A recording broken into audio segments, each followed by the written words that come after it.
Hello, everybody. Welcome to a new series on the channel called What Are You Reading, Wolf? This title was suggested by Latvian Dragon when I was talking about the thumbnail. Um, so today we're going to be reading Comfort of Healer, but first, let me bring. I can't start this without anybody to talk about it with, so how about I bring in my guest, shall I? Give me a few. I Welcome. wish to fortify the bars of the dragon's cage, so the dragon doesn't break through the dent made by the bucket. I am fortifying this iron cage. I'm Yeah. back. Yeah. Sveiki. Sorry, I cut your intro short. Yeah, sorry about that. I keep forgetting if I switch between brass, the intro's not playing. Aye, let me go have a wee chat. Oh, I have an idea. Woman, Why not write down a formal protest? don't you dare! You can nail it to his door Don't you fucking dare! like a Protestant. Yes, I like finally understand that joke. I finally got the joke. I forgot that they. Yeah, that's literally how Protestantism start. Yeah, the reason why he was pissed off by why she's saying like a Protestant is because he's Catholic. You know. yeah, Yeah. yeah, that's the whole joke. The whole joke. Even though it would have been funnier if she was Lutheran, because it would make more sense. But it's so funny. Everyone remembers this is Anderson says at the beginning of this series. He's regarding Protestants. See, what's the second one? Now put me in a place so I can put him in a hearse. So yeah, here's a story. We're going over to Archive of Our Own for this because it's only up on Archive of Our Own. Yeah, which kind of sucks. Not gonna lie. Yep, because that means we get no dark mode. So you're going to be looking at this for the next few hours. So Ah, don't. my eyes! Ah, my eyes! Anyways, And I'm looking at where you're using StreamYards, and I don't think StreamYards have a dark mode, as No, far they- as I know. yeah, no. Well, Anyways, not let's read. really. Well, first, because we have the ability to do this, so we know exactly what it is we're getting into, I'm going to be reading off the rating, the archive warning, the category, the fandom, the relationships, the characters, any additional tags. I don't think you need any of that. I I think. do need to read. I need to read the tags. So, okay, the tags are trauma, morality, drug addiction, alternate universe, canon divergence, alternate canon, alternate timeline, what if episode style. This mini-series. Another possibility: Kiaru, action adventure, suspense, strategy and tactics, manipulation, implied reference, implied slash reference rape slash non-con, implied sexual contact, drama, pre-reset Kiaru, dark fantasy, sabotage, minor original characters, horror, canon typical violence, canon typical content, implied slash reference sex, and child abuse. Okay. Why Now are we that- reading this? I don't know. Reading what, the story or the tags? Both!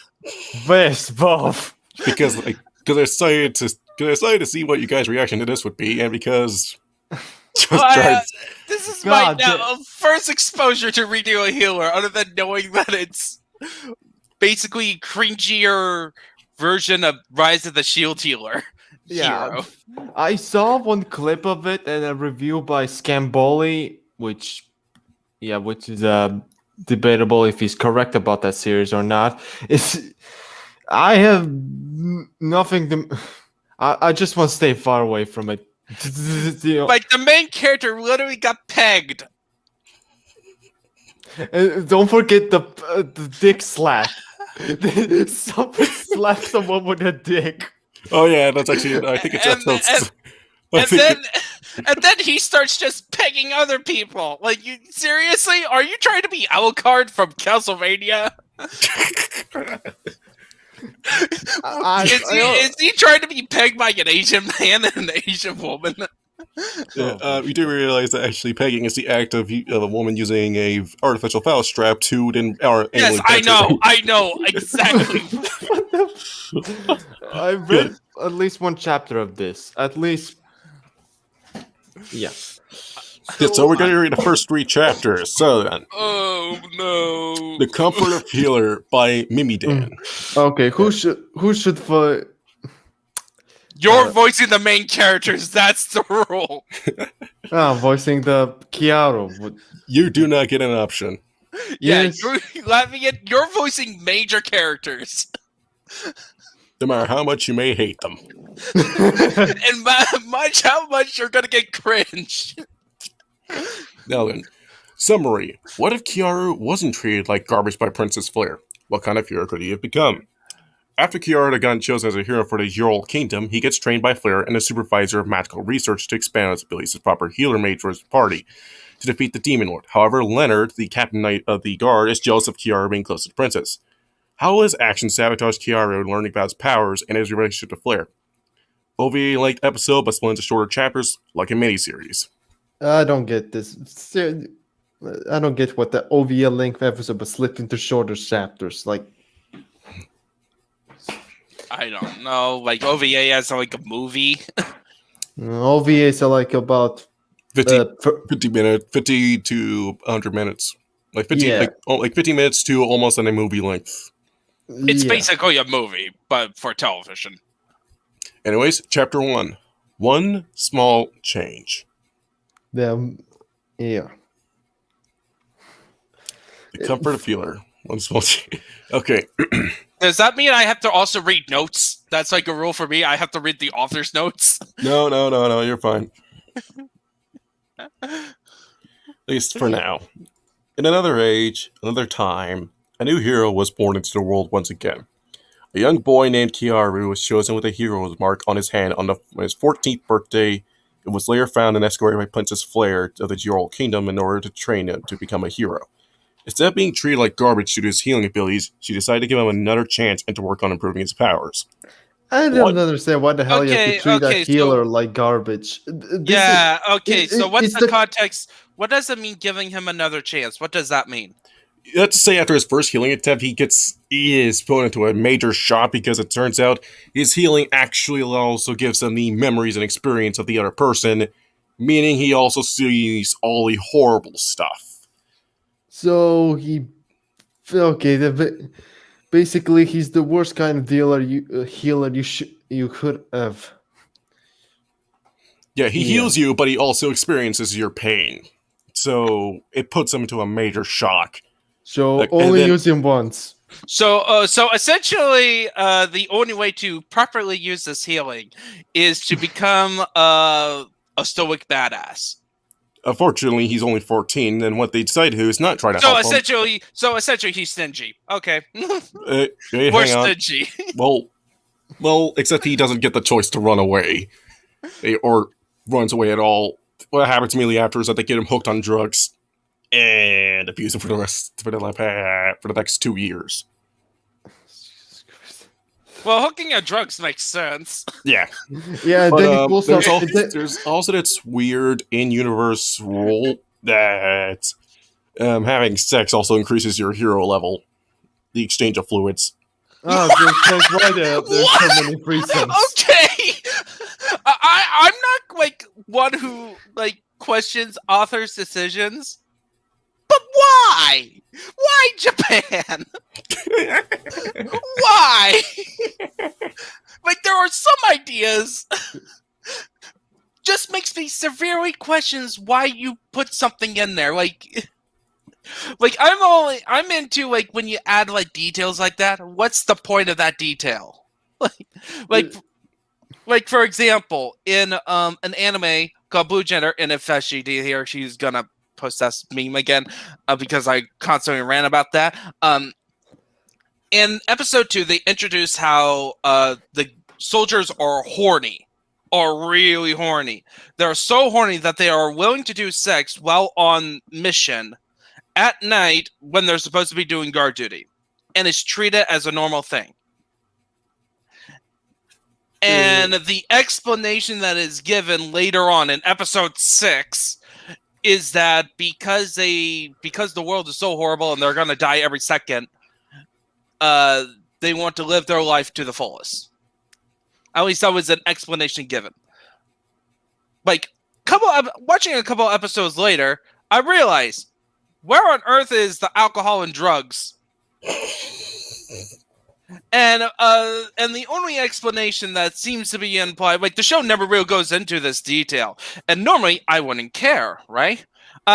Except they gave an explanation of why they're having random sex all the time, like public sex. Like you could literally just spend all day before missions having sex with anybody. But there's no alcohol. Apparently, in like Second Earth, which is a satellite in space, they either don't have the resources, which going into that is a nitpicky detail, or the culture is they don't do alcohol, even though it makes no sense with the type of society they kind of made, which is a very militaristic society. Okay, let's get to the point. Yeah. Well, the point is that why did you add a detail of sex to give you power levels? Well, you gotta have to. I don't know. That was probably in the manga. The light novel. So basically, the author was horny. That's the only explanation. Oh, The simplest explanation is the author was horny. yeah, I don't think I can put it another way. Anyways, this Flare did not have the traumatizing upbringing that she has had in the past, but has had a different history in past. In this case, she was a different girl and treated Kiara as a decent human being and helped him learn his skills as a new healer hero. Smallest change here. Okay, what's her past? Okay, on Flare. Oh, I this is what happens when you have two people who has no clue of. I have some kind of clue, but. Okay. Like, what's the traumatizing upbringing? Okay, I think we can understand what the traumatizing upbringing is, but seriously, I'm assuming it's just gonna be sexual abuse. that makes the most sense. In this world, like, this author is clearly horny. You fuck or get fucked. Yes. You either fucked the monsters or you get fucked by them. Oops. Okay, I apologize for our I behavior. actually. Oh, sorry. No, it's 4 years, and I don't really see anything. I don't really get her backstory, so I don't know what her thing was. Okay, well, then let's just continue. But I do know that her sister is not a very nice person. Like, she's a person that has a very good smile. Has like a smile on his face, but is sadistic as all hell. Like, no joke. When she first appears, I want you to announce this acronym: CBT. CBT. What does that I stand don't want to for? know. Please don't tell me. I don't know what it is, and I don't want to know. Okay then. What is this about? This is a redo of Healer fanfic. Anyways, let's actually keep going. Sitting in a side bedroom for the night, Kiara still had nightly visitors come in, especially the maids. They wanted his essence to break their own level caps, and he was helpless against their advances, but Flare won't know about it for some time. So the maids. Oh yeah, CPT. Oh god damn it, Joey! Why are you asking that? Oh no, The maids are like flippin' horny. Yep, and they've pretty much been using him for a very long time. But like you would think that he would at some point like just like I'm gonna be the Chad. No, it seems like this is a pathetic man. Oh, He isn't the strongest, mind you. He was a village boy. No, I'm not talking about strong as in like strength, like muscles and stuff. Like strong as in will. Like being that Chad energy. No, he's pathetic energy. It God. it was a both of a culture shock, and the first healing attempt kind of scared him to his core. And in the original timeline, spending the next 4 years spending the next 2 or so years high up on being freaking abused and high up on higher than a freaking kites because he needed in order to just keep functioning barely. They took no such recompense from his abuse. Okay, so a character got her arm cut off, chopped Oh off. that actually happens. Anyways, Yeah, Kiaru, you have a visitor here that have come for healing. The maiden led Kiaru towards an open garden in the back of the castle.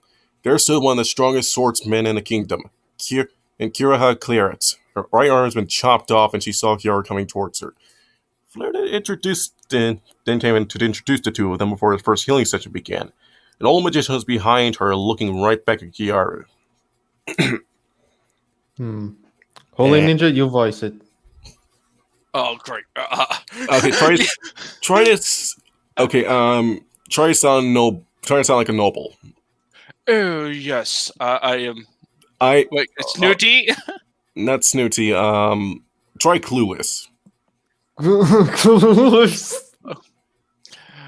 Okay, I have to. Okay, I am Ferdinand von blah blah blah. Kiaru, this is Kiraha. I hope she is able to get healed with your healing powers. Oh god, that sounds so. Do they say that? Did they animate? I can't tell. Listen, this is. I don't remember. It's been a while since I watched it, actually. Just continue. It was Kira has stuck out her right arm, or what was left of it. It was bandaged up and looked more like a stick as she showed her wound towards Kiara. Holding his breath, he aimed his hand at her wound and attempted to heal it. The sensations of her experiences flowed through him, and he felt her pain and training. The sheer terror and intensity made him feel sick, and he passed out from the experience. And Kira's right arm suddenly started forming, and she moved it around in awe as to the miracle that was done to her. I can't believe it. My right arm actually healed completely. She turned around to see Kiara foaming from the pain that he received from healing it. Yes. Yeah, let me find it right quick. I should have a reaction here that essentially entirely paid. Do I have it? No, I do not. I do not have it. But anyway, so it's. In shock, she tried to help him, but Flair stopped her. Latvian? Flair, that's you. Okay. No, sorry. No, it's Ninja. Kira was the main character.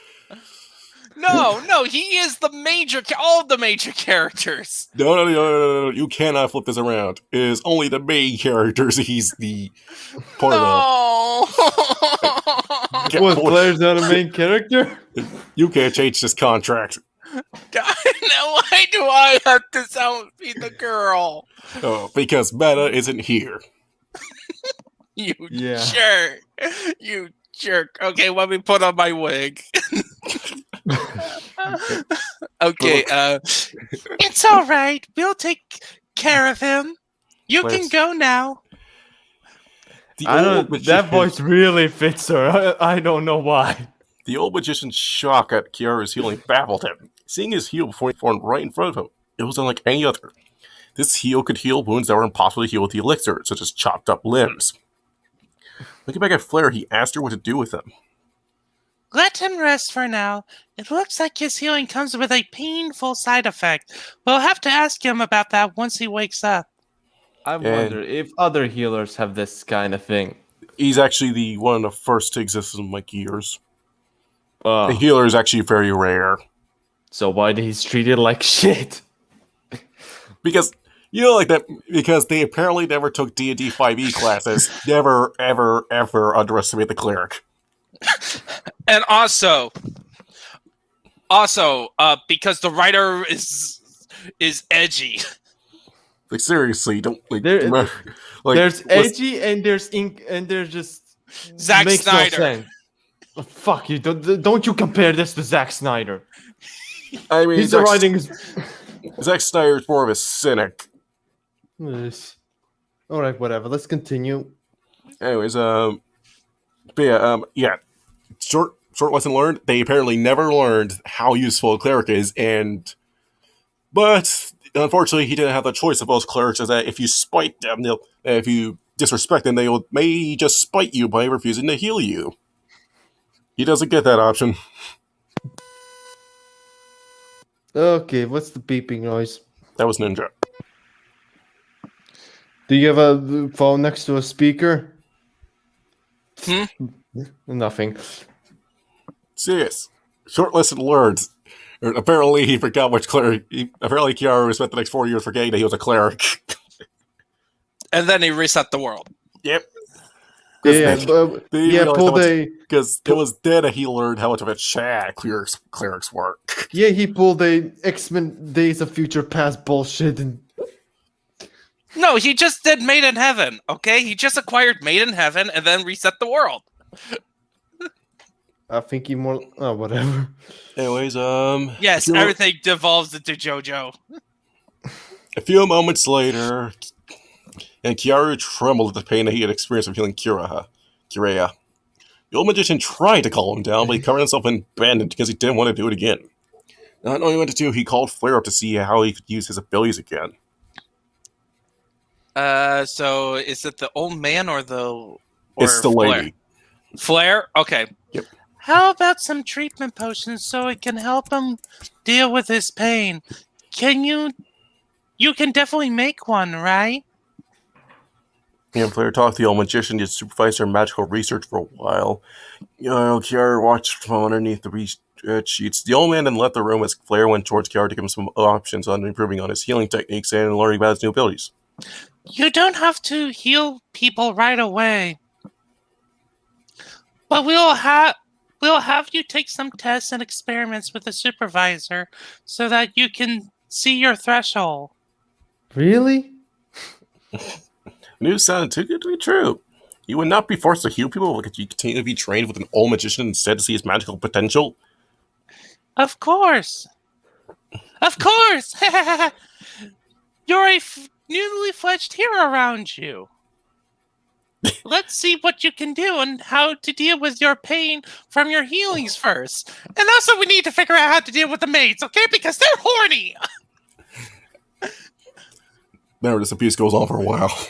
Kiara's face was wide-eyed shut. You didn't expect Princess Flare to take care of him this way. She actually cared about his well-being after all. And by the way, that's not a lie. In this story is actually her being genuinely worried. Well, this one is just, in the original, it's like, oh yeah, these are just points. It's like, oh, they're so sweet and things I never get. Anyways, listen, redo feel like to be summed up by the moral of the story of most D&D campaigns with the cleric. Never, ever, ever disrespect the cleric. The further ado, he was led into more healer training and other supports so that he could become a proper healer hero for the Ural Kingdom. A few weeks later, the Imperial Guard captain showed up to greet Flare. His name was Leonard, and his bulk, muscular build did small. I imagine it's like he's a JoJo character. Yeah, he's early JoJo character, big and muscly. And even his seats have to be. He can't sit down because the seats are too small. Yeah, and he can set them, but it has to be in these weird poses. Anyways, who had been standing next to Flare the whole time? Oh, right, he was glaring at Kiara as well. What is this young man doing here, Princess Flare? Leonard bowed towards her and told her he had returned from his time training at the army barracks. After he saw Kiara, who followed Flare back towards the castle. They were preparing for his next healing session with another famous warrior. How was the medicine for the pain, Kiaru? Kiara said he had a horrible pain he felt every time he healed someone. He had wanted to quit several times. But Flare's support had kept him going. He didn't want to upset her, so he kept learning about his abilities. His healing was unlike any other healing, and normal healing magic could only increase the pace of how the human body recovers. He only felt pain when he had to reconstruct the limbs and body parts for people that Flare brought in. There were powerful warriors, magicians, and knights. Many famous and well-known people were among the crowd. I have been doing fine, Princess Flare. There have been some trouble in how many healings I do per day, though. Okay, do you need the scroll to check your stats? Yeah, thinking back in him. Of course, this is an RPG setting. Oh god, this is so weird to hear this during Yeah. stats, and it's not Yeah, something this like. is common in isekai genre, like where characters get transported to a fantasy world, but the world operates on JRPGs. But this isn't an isekai. Wait, yeah, it's not an isekai. No, it's not an isekai. It's just fantasy, but with these rules of RPG. I can arrange someone to help you with that. We can look at your levels to see if yours increase, and we can prepare you for more training. First rule of Bumbo's training! Hi! I'm your trainer, Dang it, Kiaru. Dang it, Ninja, now you make me want to get Popo clips.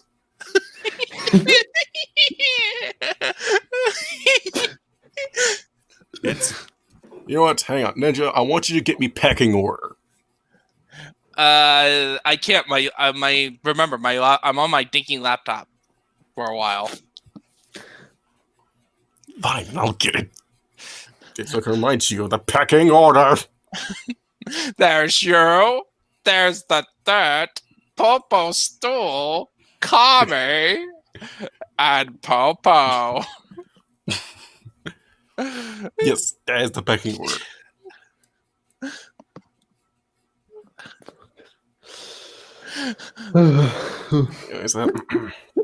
Okay, so Kiara scratched his head and nodded. Maybe the princess knew what she was doing. He barely had a grasp on his powers and didn't know any better. Bowing towards Flare, he tried to say something back. Alright, wait, was it? Yes, please, thank you for taking care of me. I hope be useful for you someday.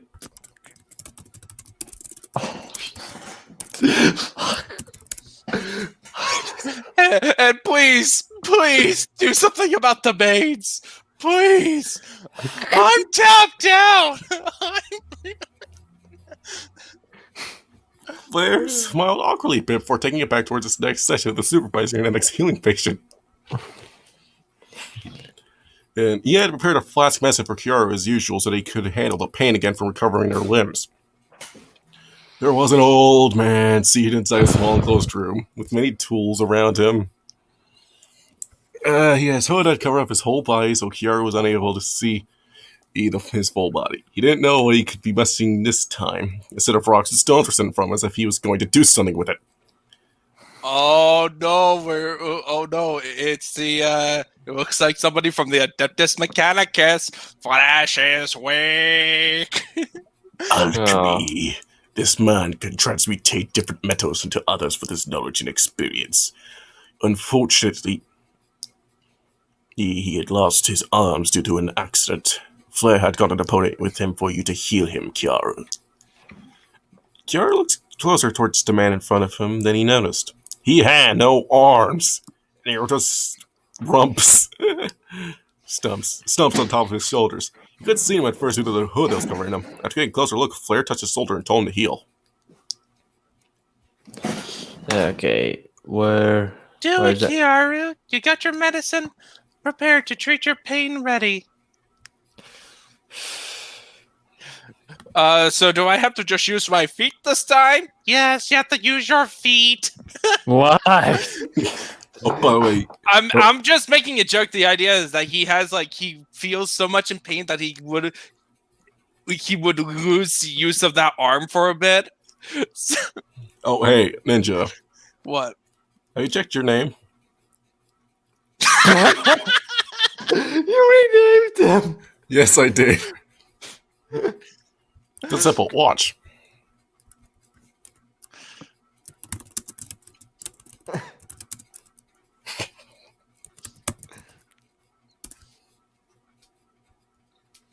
Oh, you asshole!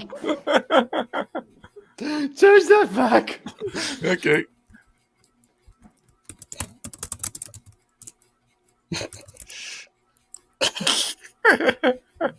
God damn. damn it, man.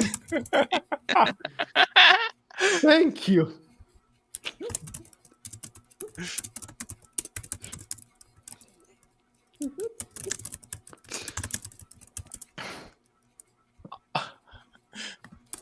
There you go. That should help. Yeah. What do you think of your new name? Hold on.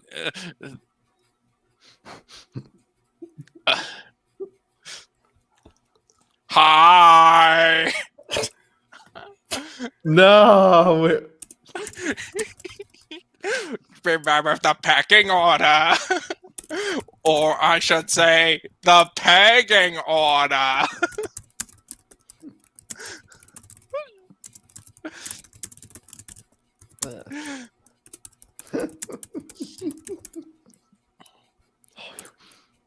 Hang on.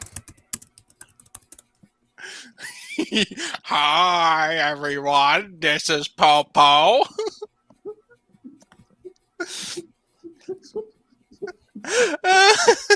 This is how we make redo humor funny.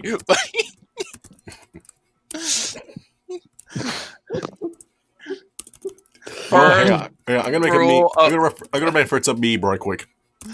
Oh, come on. I just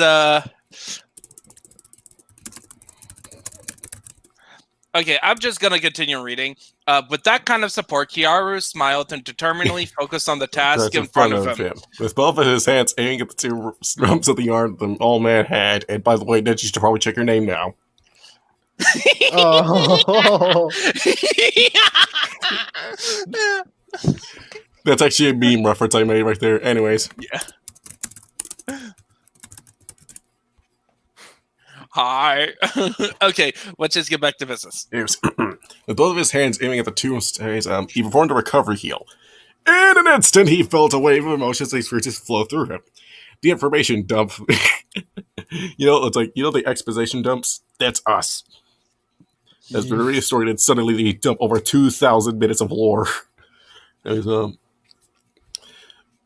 it made him sick for a moment before a shot of pain overwhelmed him. The awful feeling of getting his arms carbonized in some experiment. The grime and dirt of the impact caused him to pass out. Falling on the ground in pain, clutching his hands, he held his body as he struggled with the impact.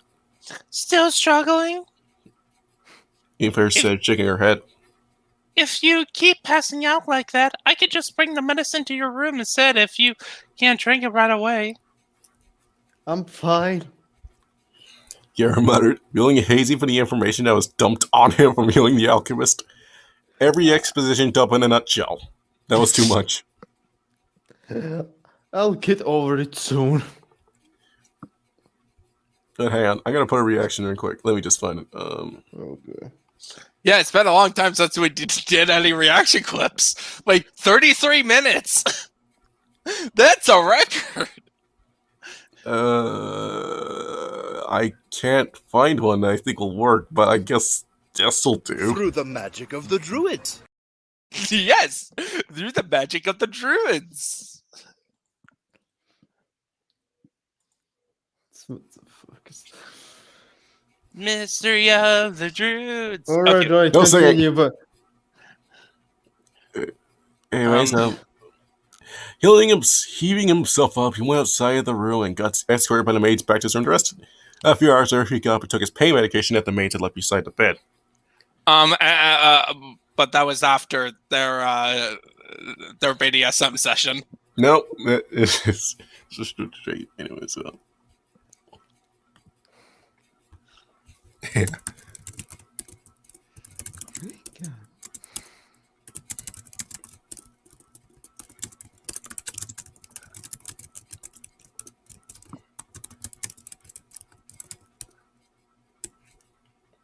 Don't you? No, I'm not a transformer. I'm part of the Brave Express series. I'm the Great Mike Gine. wait, I don't know what that is. No, you look like a Gundam. Well, it's fun. Okay, so basically, the Brave Express series was because it's kind of funny because it is technically a spin-off of Transformers. Essentially, Takara had a bunch of extra Transformers toys that they couldn't market it to Japan because Transformers was not as big in Japan as it was in America. So they made an entirely new series called Brave Express, where the whole gimmick is essentially they're Transformers that combine to build giant robots, more giant robots. Yeah. I'm not even going to ask how the logistics of that supposed to work. It's purposely ridiculous. Yeah, like so Japan doesn't know what the fuck to do with Transformers, do they? They just Well, make actually, the Brave Express series, like the series I'm talking about, Brave Express, that's where this icon, each series is different. To have a different theme because it's a different toy line, and it's very good. So anyway, let's just continue. Anyways, Kiara, read your thoughts. Oh, the sensation. Nothing's more revealing than this. Kiara drank the potion medication and lay down on the bed. It was another tough day healing someone again. So far, his training with his supervisor on his healing powers has been going well, and Flair had kept supporting him in his endeavors into becoming a proper hero before they could go on their journey to defeat the Demon Lord, who is also a woman. Oh no! Oh, this is where we see it made. Oh wait, no, actually no, yet no, she hasn't. No, she isn't a Demon Lord. Never mind. What? Kiara, are you resting well?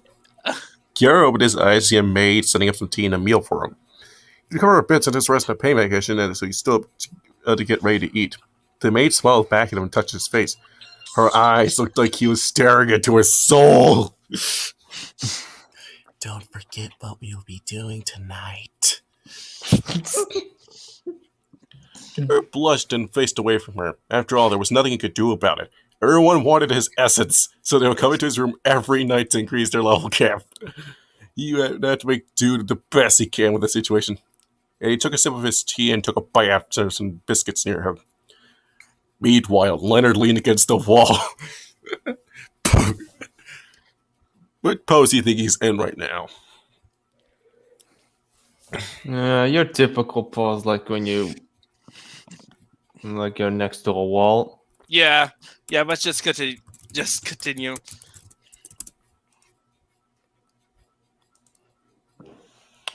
I need to use the bathroom for a sec. So. Is that the? What the fuck does that mean? Oh, hold on. Let Sono me finish this up, okay? What do you want, Leonard? Is everything in order from patrolling the castle? Leonard smirked for his questions, but yet in the answer mind. Who was that young man with you? Okay, what the fuck is Sono Chi no Sademe? Is that the fucking JoJo's theme song? Yes! Yep, that makes sense. I forgot exactly what it translated to, but I think it's the... Yeah.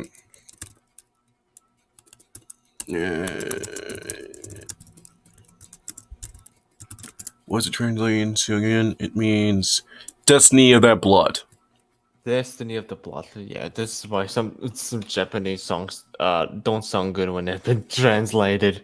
Yeah, no, it's like I don't like listening to English covers of some songs because it's just like, ugh. Anyways, I was always interested in how Kiara could have panned in another timeline. Even if the world was still garbage, he would still have his moral intact despite the drama. Being trained as a proper healing mate instead of being brainwashed and forced. What he could have become. Guess I'm telling my others for now until this is finished. The stories are chapter short, but they're split into sections. But overall, it is like an OVA-length episode in the end. Please enjoy. Yeah. Alright. I'm back. So fast. Oh, by the way, didn't you know something off? What? Oh, Sono Chi no Sadame. Oh, hold on. If we're gonna do this, this is now gonna be a recurring thing where I'm just constantly switching off avatars. There, Joe.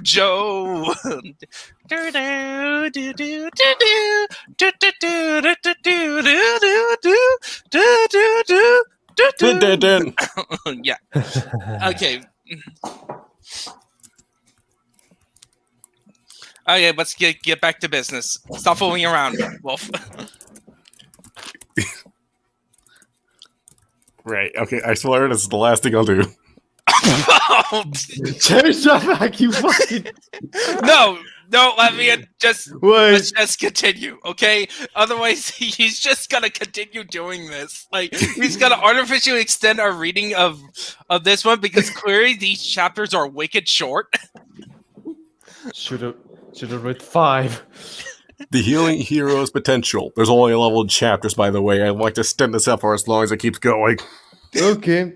Kiara struggled through the healing process with Flair and a supervisor of medical research on his powers and healing abilities.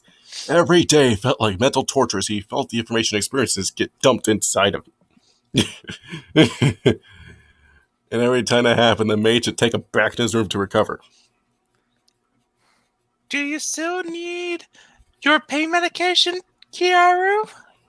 Yeah, he shook his head and lay down to rest in the bed once again. It had slowly become routine for him, getting used to the castle's layouts and whereabouts about the princess. Apparently, she also had another younger sister, and she was called Norn Clastil. I'm not reading that. Screw you. Norn Catalisa Giorlo. Is that even Japanese? It's something. I don't know. All I It's can fake French, I bet. like, listen, this is all I can say. Do not hold disdain for my attractive physique. Perhaps if you groomed yourself more eloquently, you would not find yourself a bachelor still. Even more so, perhaps the young lady you court will return your correspondence when she tires of the surgeon or magistrate she fancies. Saddle goose! Saddle goose. We need to bring that back. That's how fancy it sounds when you were trying to say it. Yeah, it sounds like I am overly sophisticated, yet I can't really pronounce it. Non clatas Catalisa Gioro. Oh boy. She had been away at the cows for some time, so you won't meet her yet. Just we don't want to meet the little person that enjoys any bit of CBT. I know. BDSM. So I know what- BDSM, okay. I know what CBM means. Liberty needs now. Yes. Like literally, the first time she appears, she's doing this to somebody. I And he's thought you were enjoying just it. joking with that. I'm not Okay, joking. I am great. not joking. She literally does. She does this a lot, and with a smile on her face. All right. It's as if she fine. gets it to complete. No more. I don't want to hear no more. He rubbed his arms as they ate from the healing he had to do it today, and totally not joking out of her flare. Because yeah, here's Like, this the is, thing when I'm looking for CBT is cognitive behavioral therapy. that's not it though. Yeah. Yeah, that's not it. Ugh. By the way, Okay, this is, urban. Okay, what's the urban? well, anyway, this is What? PTSD. Oh, what the hell? oh, what is it? What? Are you talking about the... you realize what that means? Yes, I looked it up and it's like, oh! What Yes. the hell? What the hell? Tell me in like the reset that he like makes her into like a doll. Norn? It's gonna take a while actually, but I do know he does break her eventually. I don't know. I don't really know what he does to Norn yet, because I haven't gotten that far, but I do know he does something to her. But just know this.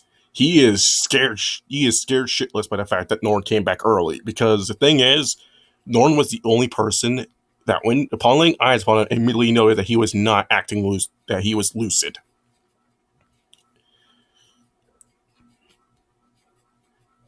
But yes, now you know. How do you feel, Ninja? The more,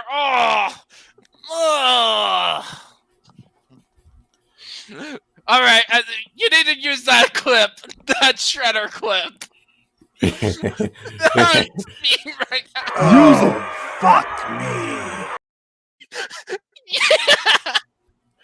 How do you feel, Ninja, after learning about this wonderful new thing? You know the rules, and so do I. Okay. You know the rules, and so do I. Say goodbye. I hate you, Wolf. I really do. For that. Glad to know. Hey, dude, we're best buds. That's glad to know you share that same feeling too. Why do they make all the pretty girls be horribly sadistic? Boy, this is Flair, by the way. This is why I made it. Okay. So the less crazy bitch. Yeah, she's less crazy, but she's still crazy, but not as crazy as Norn, because even she's scared of Norn. And she became his sex slave. Okay. And, oh, by the way, this is why I made that joke about Kiaru totally not whacking it over Flair. Like, this is... It's like, where did all this yogurt come from? Enough, but that was a...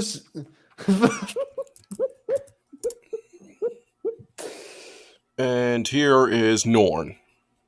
No. She's a lolly. She looks exactly the fucking same. Just with less with bigger breasts. Smaller breasts. Smaller breasts. Yeah, she's that's a what lolly. Eliminate all lollies. That's right, the lolly's a crazy one. Yes. Shoot. All right, let's continue. She should be an actual doll, not a sex doll. An actual doll. Oh, tell you what. Oh, I see what you mean there. She What? should be a taxidermy experiment. The fuck? Anyways, another day, another healing. Cure. Okay. Another day, another healing. Wonder how long this will last until this pain goes away. Magnificent! Your healing You ran on ability. ahead, you. I want to get through this as quick as possible. No. Listen, these things are not very long, so we're making the best of our time.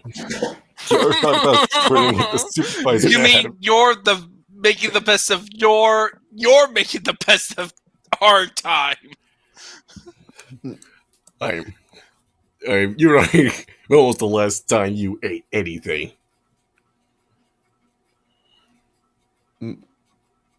Like a couple minutes ago. Damn. Like actually 47 minutes ago, nearly an hour.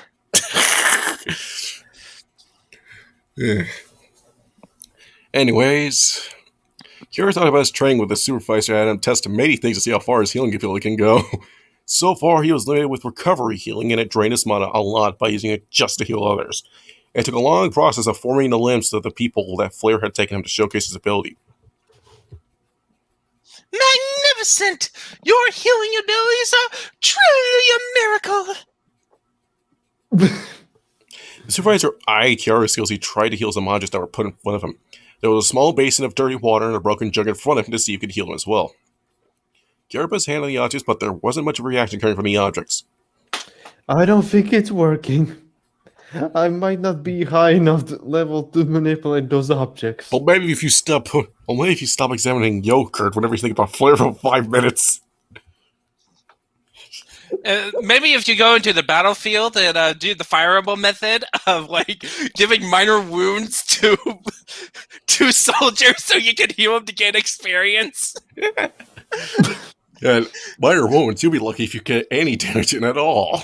Well, okay, so in a classic early game fire emblem strategy to level up your clerics and stuff is to literally, no matter how much damage a unit gets, even if it's just 1 point of damage, Heal them. Like, just abuse the healing as much as possible. And I got a paper cut. Heal. Yeah, that's literally it. So that's how you upgrade his level. Because all healing gets the same amount of experience. The only time I can say this is not true is actually still a glow. That's the one game I can think of where healing giving you the same amount of experience is not true at all. But yeah, healing. But you do waste your healing staves though. Which is but the thing is that you get so much healing saves that as long as you just keep an eye and occasionally shop, yep, you'll be good. Yep. Anyways, but it's all if you can manage to get them having damage provided. Because I can tell you this, pair is broken in Awakening, and sometimes the defense stats are so ridiculously high that barely any damage is taken. Yeah. This is we're not in the Fire Emblem podcast right now. We're Yes, because we don't. Yes, because we do need you to be raving about your dragon archpriest, archbishop. no. Correction. It's Dragon Pope waifu. Dragon Pope waifu. Yes. Because we can't. Yes, and then of course dealing with the bitch that is Edelgard. Or Edelgard's lawful evil. No, she's not lawful evil. She's insane evil. But she does have a purpose for doing this, right? Yeah, she's insane. Hey, but does she have a moral right? Does she have a moral compass?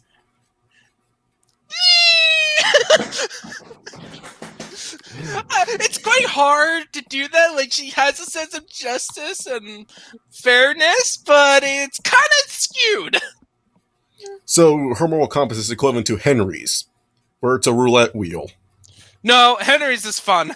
Henry would actually hang out with you, would not like backstab you or anything. He would just think it would be fun to put a hex on you as a prank.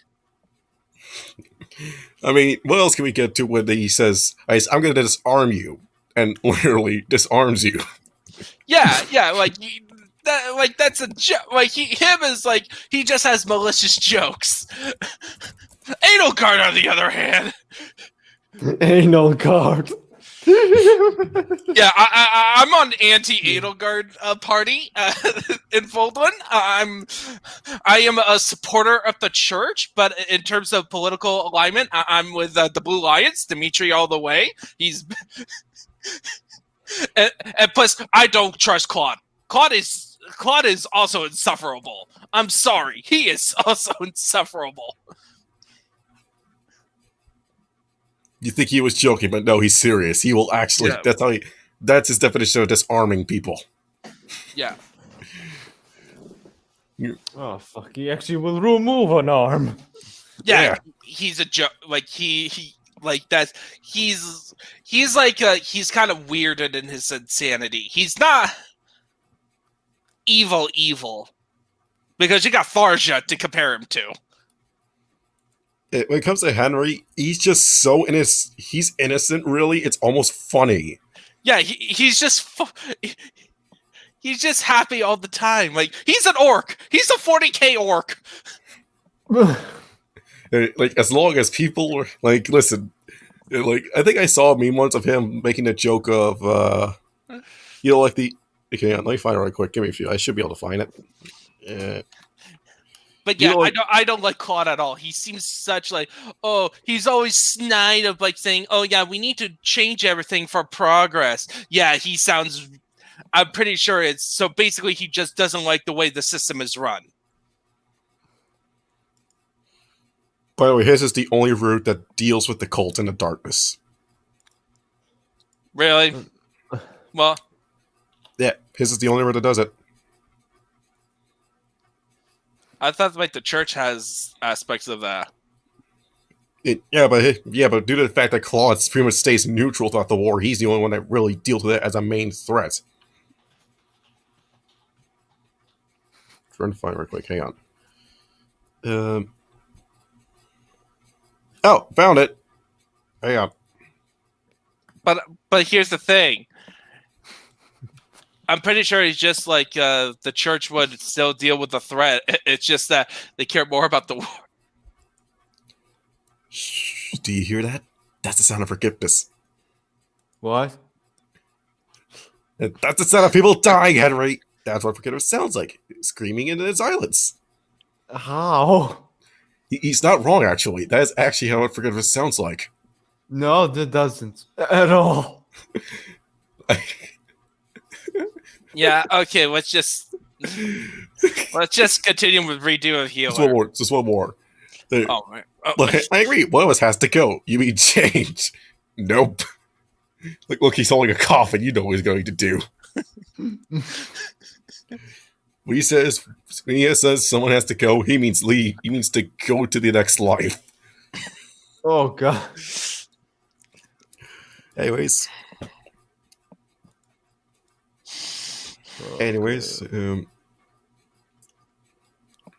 but you were able to heal all those warriors and knights so easily. How could this be? Also, I think I need a colonoscopy.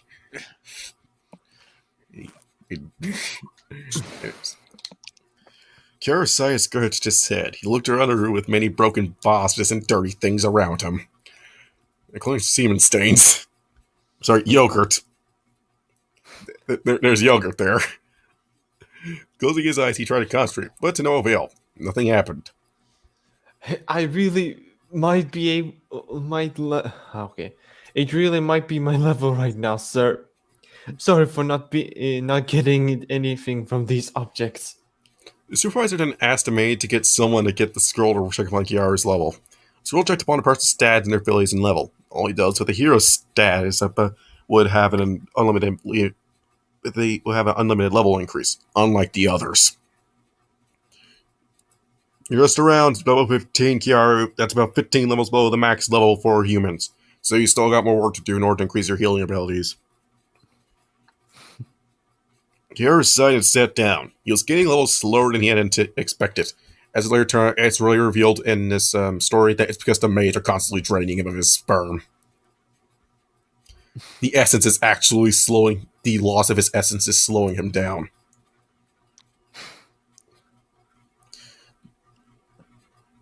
He was getting low, so he would listen to his current progress with Flair and the supervisor and helping him develop his abilities. Where's Princess Flair? Is she busy with her castle duties? There was a knock on the door and the maid came in with refreshments. She handed a cup of tea to Kiara.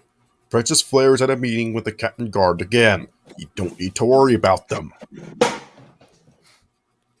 Now, if only I can figure out what this yogurt-like substance is.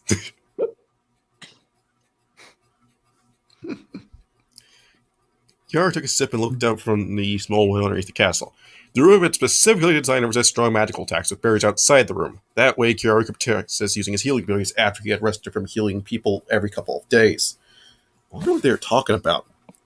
Princess Flair and Leonard sat down in a nearby resting spot on a balcony that showed them the sights of the beautiful garden below them. The maids bought them tea and some biscuits, then bowed towards them before leaving them alone. The air was mild and warm, and the two of them enjoyed tea together while discussing about the castle patrols. There was anything suspicious that happened in the kingdom. Everything had been going fairly well, Princess Flair, Leonard said politely. Thank you for offering me these refreshments in your stead. He took some sips of tea and bit into a biscuit. Flair looked outside at the balcony of the castle, looking down at the garden below them. Thank you, Leonard. I'm glad that everything has been running smoothly. If you have any trouble, please tell me. Leonard was then reminded that the young man was with Flair not too long ago. He had not seen him much, but he had seen him follow him fall. He had seen him follow Flair a couple times when he had just returned from training outside the castle. The young man looked small and meek and had short brown hair and red eyes. He was a Shota before he grew up. What? It's Shota? So these mates are really performing Shotokan actions. Yeah. Well, he's 14, so it's not that bad. No, I bet he's gonna be like this kid. Yeah, I'm trying to find a picture of him right quick. What he looks like before. Stop showing Please tell me that he's like this small kid. Please tell me.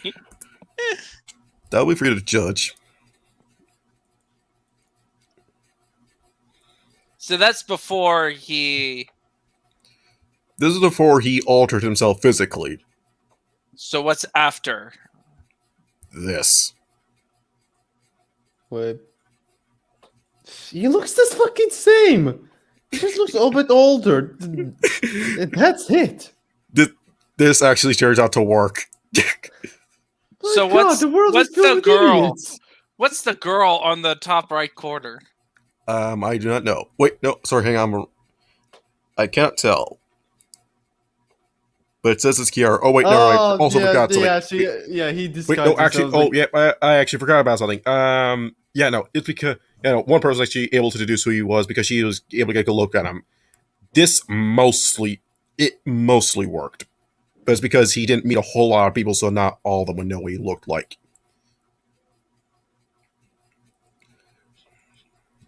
Yeah. He also gets this creepy ass face. My waifu list. Oh, can just continue. I don't want. Yeah, it's. Yes. Oh. How are you guys holding up, by the way? I forgot to ask. My sanity is like.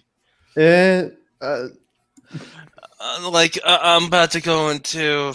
I feel like I'm about to go into a Puritan rage. calm down. Calm down, stop. Calm down. This is actually not bad. Well, it's not that. It's just the additional information. CBT. Oh, come on. I thought you learned something new every day. There are some things you don't want to learn.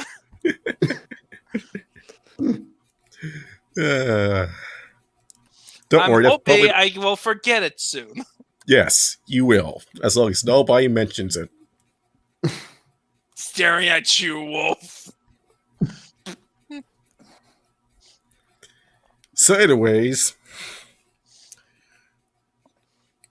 Okay. I don't know if you had told me before, but who is that young man with you? I have never seen him before when I left for training. Who is he? Claire paused from her drinking and looked back at Leonard, listening to what he is about to ask. Oh, you probably weren't told the news about the arrival of a new hero. Yes, Princess Fleur, I was wondering about that. She took another sip of her tea before responding to his remarks.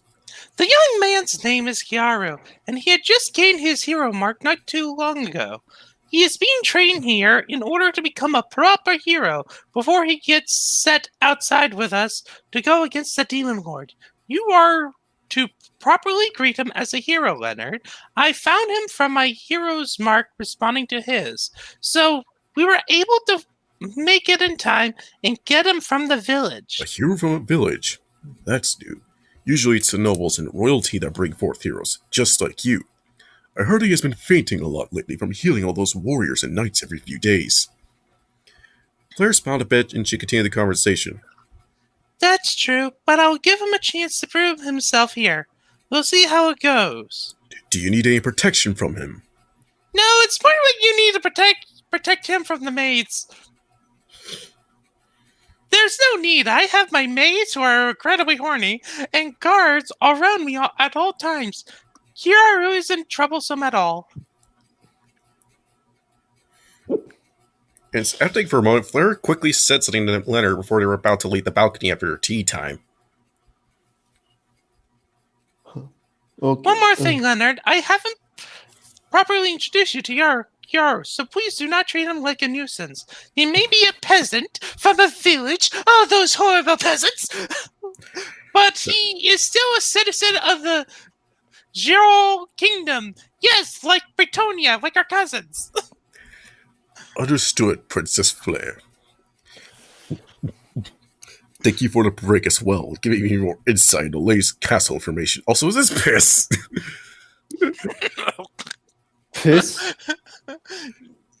It's a JoJo joke. Yes, yes. Yeah. Can you one? Okay, so in JoJo Part 5, the main character Giorno, like the main JoJo, is accepted to this gang, and he basically made best buds with a group of gangsters leaders. But his second command decided to test him by ordering him to drink from a cup, like a teacup. He peed into a teacup pedal, and had him served him actual piss. Wait, yeah, and then Giorno did something with Gold Experience where it has something else absorbs the piss as he's drinking it. So he still drunk the piss without question. She fucking could. It's JoJo. It's JoJo's Bizarre Adventure. I get it. I understand wacky shit, but when the fucking guts start flying around, it just becomes fucking inconsistent with the tone. No, it's actually perfectly toned. Yeah, it is. It's matches with the tone. It's serious, but at the same time, so over the top. Yeah, it's serious. It's like, it's comic book serious. I would say it's comic book serious. Oh, where it's mostly serious, but there are some wacky elements thrown in for. Yeah, okay. Makes Seriously, sense. this teacup tastes as if there was pee in here. Why? Just get on with it. Get on with it! You're not Sniper from Team Fortress 2. You don't drink your own piss. You mean throw? Yes, bro. Okay, so Always sure to keep everything in order. You stood about her leaving the balcony, leaving Princess Flare resting alone, looking at the garden below her. She finished gulping down her tea and munched on some biscuits and began her other daily duties in the castle. I hope Kiaru is doing well. Despite the castle life, he might be homesick. Flare shook her head and tried not to think too much. He is a hero just like me. I don't want there to be any strife between us right now. I need to let him continue to focus on his training. And with a flick of her wrist, she created small flames around her fingertips. Flare are a grande Yorl, the hero of magic, and Yeld's priestess to the Yorl kingdom throne. Yet she was defeated by a fucking healer. D&D rules. Do you not know about the 5e cleric? Yeah. They're pretty badass. As Decade get a group of 4 clerics together, call me Amen, then you can bust down Tiamat's store, demand her lunch money, and then she'll give herself a swirly just to save herself the embarrassment. Yeah, basically. Like, after, like, level, like, because clerics are basically whatever class the creators think of, that will make that into a cleric class. The Artificer is also a cleric, and Artificer, cleric domain of the Forge. What the fuck? Do you want to be focusing on melee? We got a cleric class for that. Do you want to be a magic user? Cleric class. There are cleric class for everything. Here are all the domains of the clerics. There is, and mind you, the clerics actually have the most subclasses, actually. Yeah. They're not ridiculous. It's because for years they worked the best, so then they decided to give them like all these things just to make them better. So you have Arcana, Death, Forge, Grave, Knowledge, Life, Light, Nature, Order, Peace, Tempest, Trickery, Twilight, and War.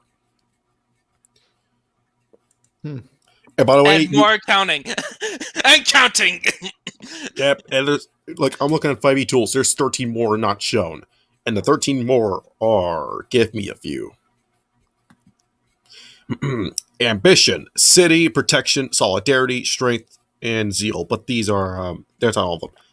But yes, as you can pretty much tell, they really, really... What no! the fuck? Wolf! What the fuck happened? What the fuck happened? Wolf got taken down. What? No, God, no, please. Wait, we're free! We're free! Oh no, we're not free! What the fuck happened? I accidentally pressed Control W too hard. Does this... Okay, didn't ruin the stream. Anyways. I hope. No, we just have... Okay, let's just continue. Hey, listen. But after this, how about some stupid deaths? Oh, yeah, I just thought of that. Yes, so last week, Latvian, we did read a chapter on stupid deaths, and they're pretty funny. We'll just do a quick highlights of the stupid deaths from last week's to catch you up. Kiaru felt his head get overwhelmed again, so he rested in bed for the evening. The maids were checking up on him every few hours, so he just laid there. His memories were boggled down by others he had healed, so sometimes he was unsure if they were his own or not. I don't think I have ever slain a mystical beast before, so that probably wasn't me. Kiaru snickered to himself as he thought about his village, where his apple orchards lay. His hometown, his apple farm that his parents left behind after they were slaughtered by monsters, and he was raised by someone named Anna. She was like a motherly figure to him, and always made sure he was safe inside the village. The apples that he sold from his apple orchard helped improve their village, and the unsold apples returned to apple pies. I wonder what Hannah's doing. She Oh. probably thinking of me being a So hero. is right now. Anna a good person or what? Yes. Oh, Yep, she's a good person. She actually. did he reward her? He probably raped her. No. No, well, you're not well, kind of, but not really, no. Kind of. Yeah, I kind of raped. Okay, I kind And- of goblin slayered this woman. no, okay. He didn't have no animosity towards her. If anything, it's almost as if he loved her. So what happened was that he turned Reynolds' face into his own, so they were deceiving and thinking that he was Kiara. And essentially, as Norn pretty much told him to go after his village, and he raped Anna. So the main character raped Anna, or No. he had. No, not the main character. He would never think of doing it to her. But it was Ronald and a sense of revenge because, he believes that Flair is dead. And he's essentially a simp for Flair, which is actually not, it's still accurate here. He's still a simp. Except here, Flair's a good person. He's just thinking that if he acts like this, he'll get something from her. Oh my goodness. Yeah. So. Yeah, he's not the only simp she has. No, There's okay, also- so also- does Anna get a happy ending? No, she dies. Which episode is it from? I forgot. I think it was healer. Hey, let me check. Redo No. healer No, I don't want to know. No. episodes. Let's just continue. Let's Hang just. on. No. I'm reading it. Oh, by the way, there's a season 2 coming out, so remember that. Oh, come Oh, on. Just let it. No. Come on, fucking. Why the hell High School of the Dead doesn't come back from the grave? No, fucking Redo a Guild gets a second season. There it is. The healer sheds blood and tears. Episode 6. Okay.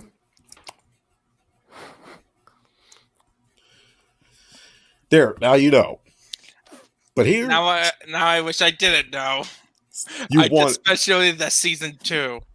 that you wanted to know about what happened to Anna. Now you do. So So the writer's a jerk. Okay, we get it. The writer's an edgy. Well, okay, well, is Anna actually part of Kiara or someone else's?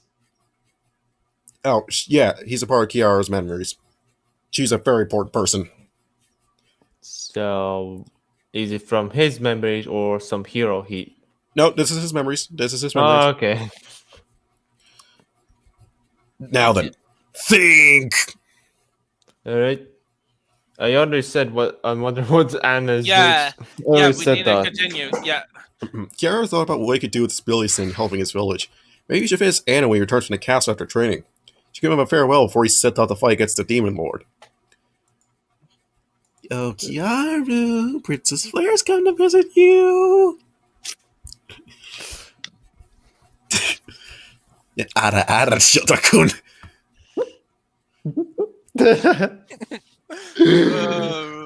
The maid's sudden voice surprised Kiara as he got up from bed to see what's going on. Flair came into his room and waved. Kiara blushed and scratched his head. And why is there yogurt on the floor now? Okay, I get it. We get the joke. I'm not stopping. Yes, I get the... Even... You've decided to make the Evangelion reference. Now I will continue to make these references. You brought this upon yourselves. When did I bring it? I said. You said we're Shinji, so you get this. You felt really that the princess cared for him, but didn't know what she would want from him this time. After all, he hasn't shown much progress lately. Are you feeling better? Flair came toward and touched Kiara's face, making him blush again. She was the royal princess. She didn't have to care for him so much. Trust me, you're getting the better of the 2 treatments, my good sir. Anyways, he was doing his best for the kingdom and to become a proper hero for her. However, his head still hurt from the memory overload, and he kept having them as visitors in dreams. Oh, sorry, as visions in dreams. I'm fine, Princess Fire. You don't need to worry so much. But what about your pain medication? Are you still taking them? Kiara paused for a moment and then nodded. He didn't want Flair to worry about him too much. He can't make himself look weak in front of her. He had to be a hero, just like she was. Amanda came towards Flair, and she took something out of the maid's silver platter with an envelope to Kiaru. Kiaru took the envelope out of her hands to see what was written. Dear Mr. Kiaru, congratulations on becoming a hero, you piece of... Sorry. Letter to Captain Knight of the Guard invites you to have a meeting with him tonight as a... Oh. Welcome, addition to the castle in the Ural Kingdom. The Captain Knight of the Guard? Why would he want to talk to me? He wants to know you better. You probably have heard of him from the castle rumors and the maids, right? Yes, I know about their bedtime activities, okay? Yeah, they clearly have told you during those sessions. No, she's clueless. She's a very clueless person. He was always like that. I'll be there as well, so don't worry about it. I'm just letting you know. We have not had a reaction in the past 30 minutes. I am starting to get anxious. No, but we're gonna get we are so dead right now. Me and Latvian are so dead that we want to go through, get through this as soon as possible. What's the matter? Why are you guys dead inside? It's not me. Not really. I'm dead inside. Why? Because he's a zombie? No. Is it because of all the knowledge bombs I had to drop on you? Yes. Well, listen, you want to know them yourself. You didn't have to look it up. This is like I'm like, this is me after watching a Lovecraftian horror. Wait, so you mean to tell me that I'm a Lovecraftian horror? No, this is basically a Lovecraftian horror of anime. Once you know more stuff about it, the worse it gets. Now listen here. You didn't have to know, but you wanted to know, and you saw that knowledge. Therefore, you yourself are to blame. All right, Ted. Ted? Who's Ted? Ted the Cthulhu. All right. Oh man, I actually didn't expect that in a session. Yeah. It's a reference to a Call of Cthulhu campaign I'm in that was being streamed. One of the characters is a therapist, and she literally had to talk with Cthulhu, and he said his name is actually Ted. He doesn't want a cult. He's actually not ready for it. It's a commitment. He's a teenager. So basically, this is SCP. It's a campaign based on SCP. So, ever heard of that?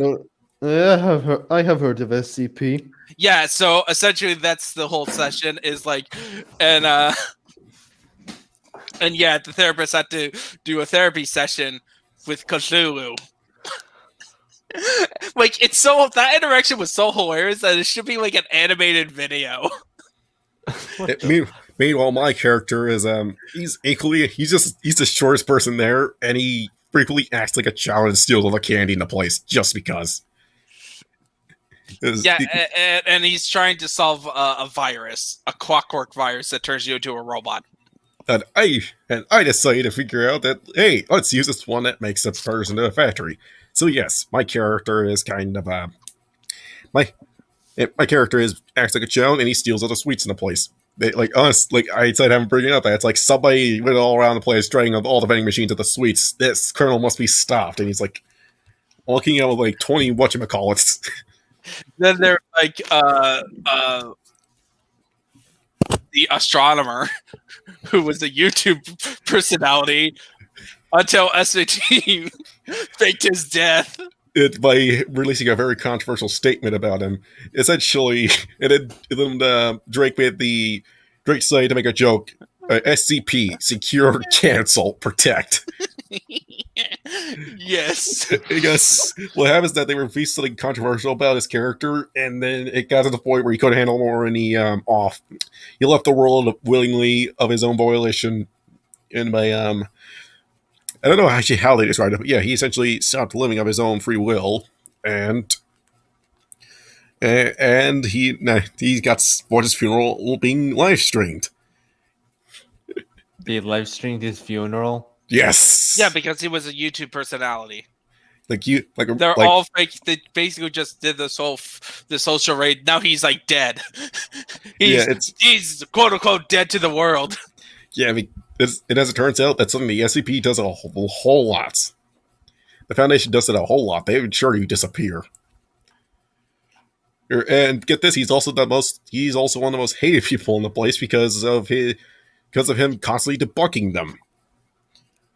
Bunking them. Yeah. That was he. He was basically one of those YouTube like, this thing, like calling them conspiracy nuts. Okay. Yeah. Actually, Kuro mentioned this in the back room of a stream. In the back room of the extra credit stream, I think. Yeah, it's the back room of the extra credit streams where he stated that he made Dr. Bright his enemy. And I made Dr. Clef my enemy because I decided to curse him out when he was essentially forcing us into a situation. Oh, extra credits. Guys that guys that are just asking to be fucking. Anyways, after Fleur was done talking, she waved back at Kiara before leaving the room. The maids then bowed back towards Kiara and left the room as well. All that was left was Kiara in bed, still holding a note. All he had heard from the maids, Leonard had left for training before he arrived at the castle, so he was never able to meet him these past few months until now. Princess Flair's meetings with him were probably to catch him up on any important details and to not be alarmed by sudden appearance in the castle. Why sudden note? Could he have just greeted him the first few times that he saw him? I wonder what he wants from me. Probably beat the. Anyways, Kiara took the note and put it inside his back pocket. He would have to keep it safely there in the meantime until he meets the captain guard tonight. He would have to see what this person would say about him. I cannot help. Anyway, he thought back towards the time where he was still back at the village, still preparing for the apple harvest, and had scolded him for not talking to the other villagers at times and being closed off. Ever since his parents said he had felt very secluded. Even though monster attacks were common in their village, they still had to defend their turf until the kingdom's adventurers had come to take them out. Kiaru, don't be like that! He heard Anna's voice yelling at him. We're your new family now! You don't have to worry about what others thinks of you, Kiaru! Don't you want to grow your apple farm just like your parents wanted? Went from apple farm to hero. To cleric. To fucking villain. AKA, what happens if you don't treat your cleric right? Your cleric can be the most dangerous thing in your party, both to you and to the enemies. Especially if he was the cleric of the grave. Grave clerics, get back in the freaking grave. Those memories felt so long ago that he had been living in accounts for a few months now. Princess Fleur treated him well, and he was making progress toward his healing abilities. Soon enough, he'll be eligible to participate with the heroes to go on their journey to defeat the Demon Lord.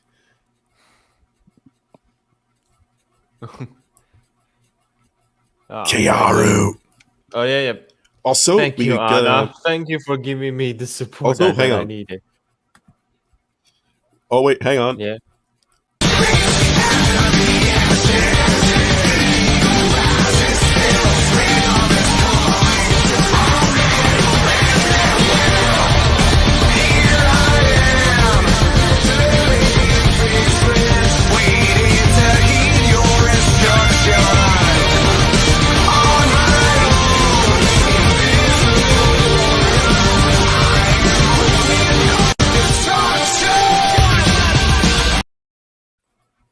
I hate you right now, Meta.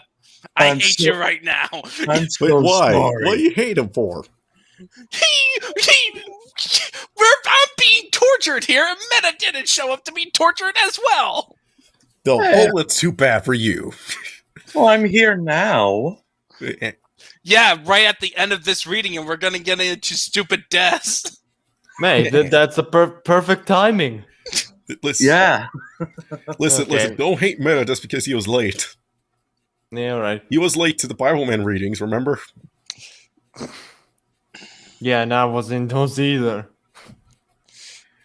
If anything, anyways, this I will pay Here we- you back someday. I promise. Okay. A couple of hours later, Kiara was escorted to the Captain Knight of the Guards meeting room for the first time.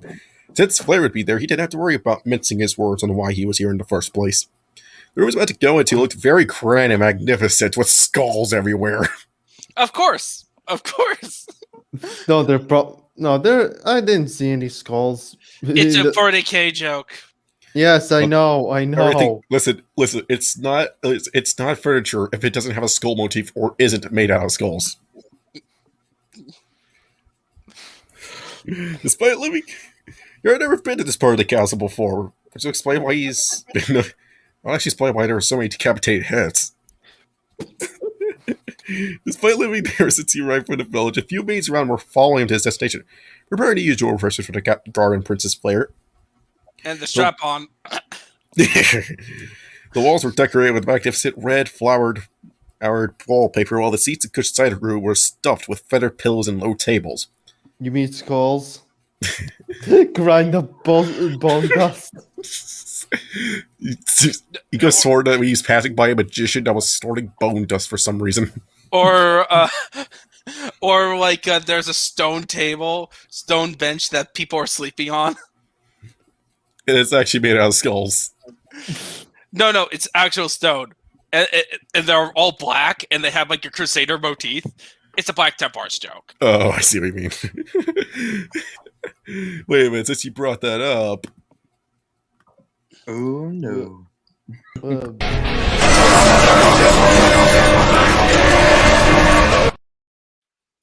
Never say I don't do anything for you.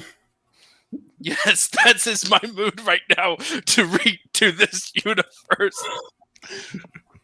An assortment of treats were already on the table, preparing for its guests to arrive. Kira was astonished at its luxuries. It was different than the usual places where he went to train, such as the ground floor level dungeon rooms with the magical barriers and a bunch of skulls lining the place. Listen. Or the bedroom with a bunch of strap-ons. Okay. So, look who's here making the funny jokes.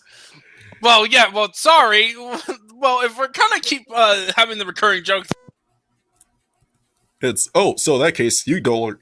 okay. In that case, you only get to complain now. Oh, the second he lays his eyes upon Flair, suddenly there's yogurt. There's yogurt. You listen. If you're going to do this, I'm gonna do it. Anyways, Kira. All right. Am I really invited to this place? It don't really fit in here. Kiara's casual attire made him stand out while he was staying at the castle, but he had refused most of the woman's clothes due to it being uncomfortable and tight, especially around the crotch area. Due to her request, Kiara ended up wearing a more casual, noble uniform in order to not stick out so much. He also wore a small scarf around his neck as part of his coat. Would you like... Would you like to sit down, Kiaru? The maid's voice surprised Kiaru as he was due in awe at the room. Seeing that no one was there yet, he felt like he shouldn't take a seat. Wait.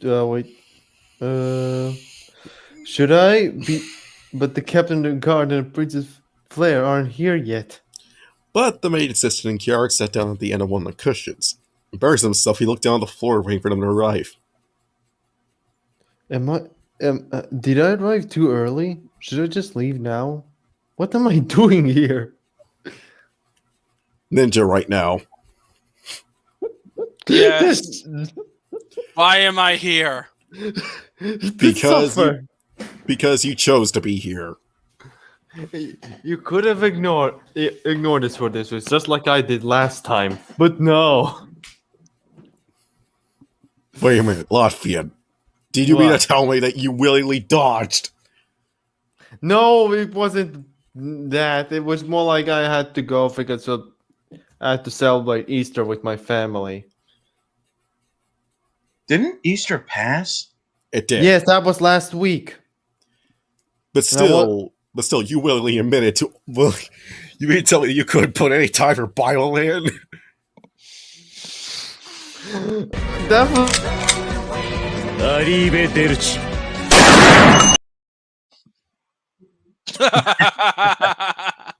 Perfect You timing. Oh, you got. Oh, come on. Hey, I'm the one who, like, when asked to join into streams, I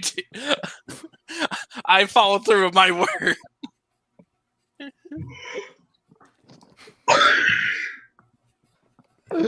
Oh. Whatever. Continue. It was then he felt someone touch his shoulder. Well, what was that for? He sees a JoJo character. Dude, I turned already around and saw noticed it. You turn around and notice a tall, bulky man in front of him. His Hulk? manly features startled Kiara for a bit before noticing he was wearing armor. Oh, so not a JoJo character. Never mind. and then the Captain of Guard looked at his face, saying, "This has the taste of a liar." Yeah. Oh, yeah. The Captain Guard leg at Kiara's reaction sat across from him on another cushion. Kiara then tried to get a better look at him. Sorry for frightening you, young man. You must be Kiara, right? Kiara quickly nodded, not knowing what to say. Should he address him as the Captain Guard or his name? Slowly taking out the note, he quickly checked to see this man's name. Nice to meet you too, sir. Should I call you as the Captain Guard or Leonard? Just call me Leonard. So you're the new guy that Princess Flair's been talking about, huh? Kiara then quickly shook his head, trying to remain formal inside the luxurious room setting. It felt strange to see the Captain Guard act so casually towards his surroundings. He was quickly grabbing a bottle of wine to put on the table. Princess Flair still hasn't arrived, and he didn't feel comfortable with such a bulky knight in front of him. Leonard, when will Princess arrive? Is she late? Leonard immediately started slouching, sat upright again. Kiara found another princess and turned around. Princess Flair was glaring angrily back at Leonard for a moment before arriving, well, maybe back at Kiara. Sorry for the wait. I had some business to attend to. I hope you two got to know each other. Kiara and Leonard looked at each other, unsure what to say. Leonard had tried to get closer towards Kiara, staring into his eyes. Noticing there's a stain in his eyes, actually, and it's spicy dust stuff.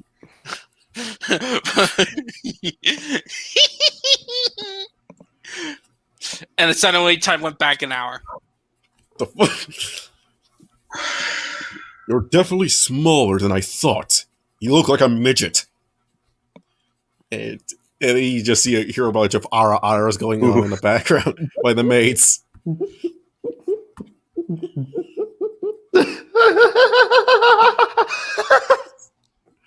Are you sure you're really a hero? Hero took out his right hand and showed his hero mark. It glowed a faint green, looked like a crescent butterfly. Oh, and then all of a sudden a string pops out of his hand. A what? A string. It is a JoJo reference. Oh, I know what you're talking about. Jolie Joestar. I'm so excited for JoJo Part 6 getting an anime. Anyways. So what kind of hero are you? Spear? Axe? Anything? Kiara hesitated for a moment before giving him the answer. It felt mediocre compared to the fantastical tales of heroes that Leonard was looking for. I'm a healing hero, sir. Oh, by the way, there's a hero of the sword called Blade, and there's a hero of the cannon called Bullet. Hero of the cannon? It's a giant it's a gun. It's essentially a minigun. I can't explain it other than it's a gun. Okay, let's just continue. It's a gun. Just a big ass gun. You're not wrong on that. It actually encompasses an entire arm. And his neutral special is a gun. Would you like some bullets for lunch? There was an awkward silence between the three of them before Leonard laughed and Leonard giggled a little bit. Leonard felt embarrassed again, especially since he didn't have anything to show for. There was no fancy powers he could display since all he could do is heal. Man, you are a wimpy cleric who doesn't even realize his full power.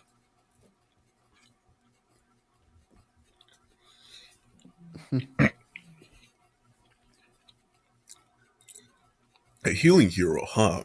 So all you do is heal people, right?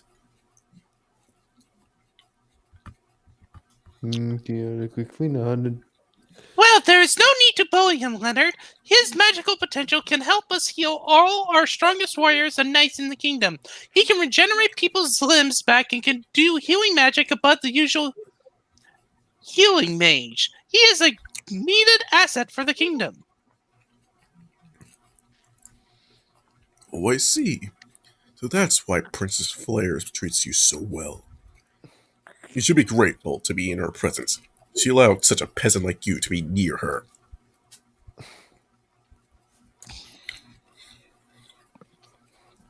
Yeah, we need to abandon we need to get rid of the crest system. Okay. It really sucks. You don't need to keep touching my hair. Do I really look that weak to you? Kiara, you look like a Shoda. You look like a Shoda protagonist. Oh God. Yeah, you do. You do look small and have a short build. But without training from Princess Flare in the Emerald Kingdom, you will be joining us in expanding the kingdom. And hopefully staying far, far away from any One-chans.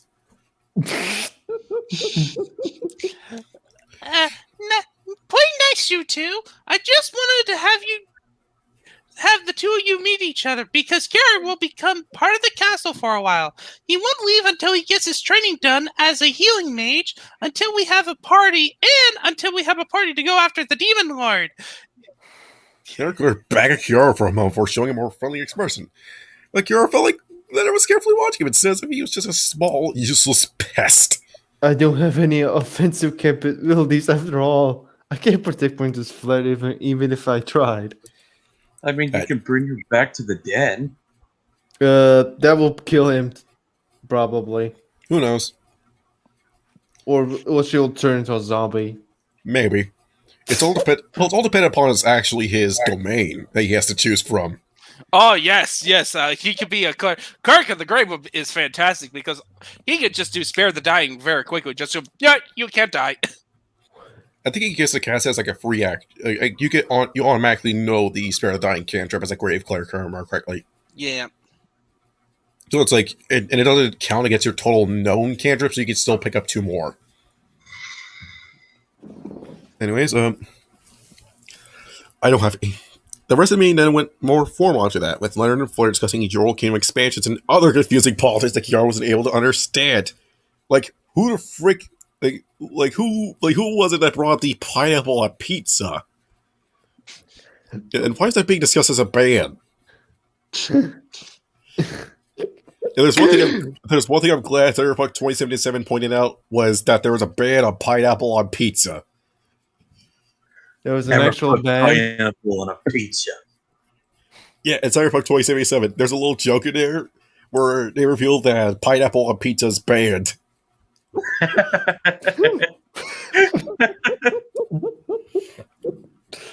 So it's honestly a crime now to put pineapple on pizza. Benji, are you there? No, you read too much. You heard too much. Yeah, let's wait a bit. Witch hunt, witch hunt, witch hunt. Witch hunt? You know what? I'm going to play this, and I'm going to wait. Let's wait a bit. All right. Oh, he's back. Right, I'm back. Okay. Anyways, hey, I'm Ninja. Oh, listen, Kiaru. Yeah, Kiara. Listen.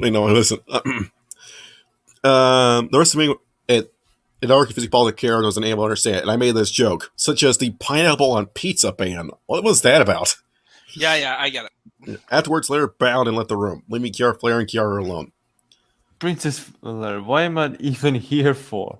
I don't understand anything about royal politics, and the Captain Guard was intimidating. Couldn't I have just met him somewhere else without all this formality? Then he will just kill you. Yeah. He's a major simp. Like how you say. Oh, for fuck's sake. Somewhere in the distance.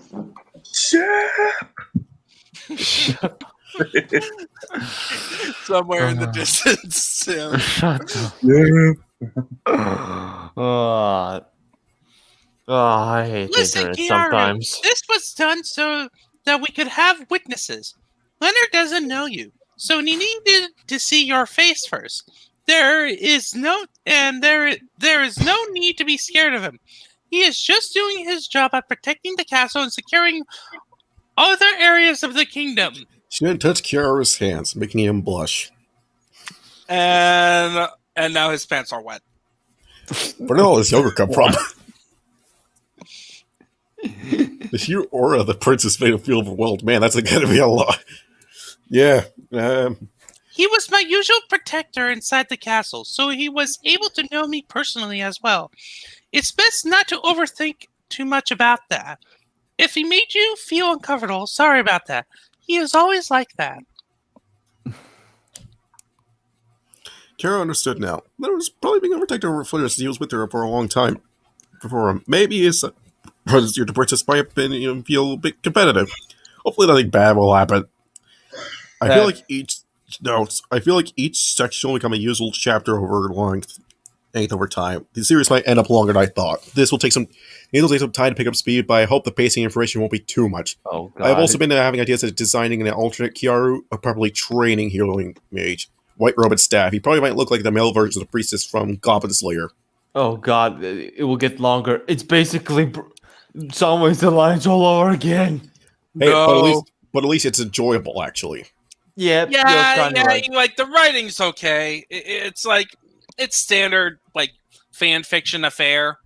Maybe if I was more of a fan of Radio Healer, maybe I would like this more. Yeah, that's the problem. That's the problem with fanfic. If you're totally against the franchise it's a fanfic of, then why would you write it? And then because this one actually is more like what if, and just hear us out, what if Flair treated Kiaru with actually a bit of kindness and actually does care about him? So much can change from that. It's the butterfly effect. Yes, the butterfly effect. Now then, anything can happen if you show a bit of kindness and respect with other people and co-workers. Yeah. Anyways, so so first off, let's start off with the highlights.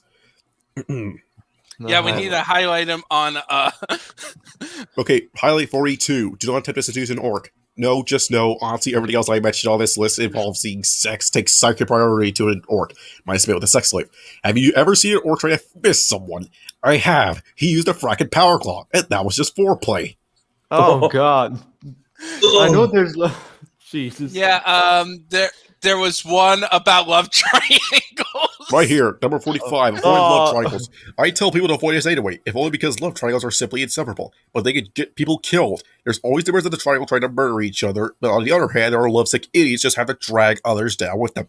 Like they time in a trenches where two guys and a girl were going at it while I was 5 feet away from them. I had a giant barbed spike sticking out of me, and I was stubbornly trying to remember if the small and large tensions were made for length or diameter while they were bitching about whose dicks had been where.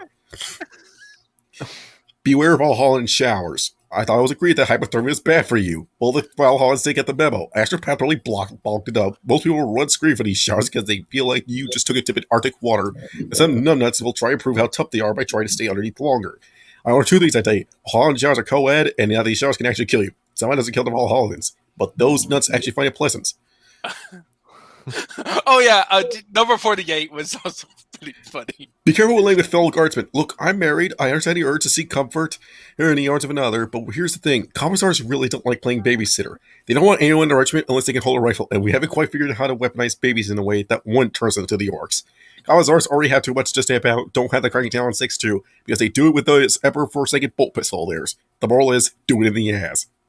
Also, don't drive vehicles. Do not drive vehicles unless you're trained. Tech priests weird me out, and I am hardly alone on this, but there's no getting around the fact that they know their crap when it comes to saying, oh, by the way, and should probably change your Dark Angel avatar.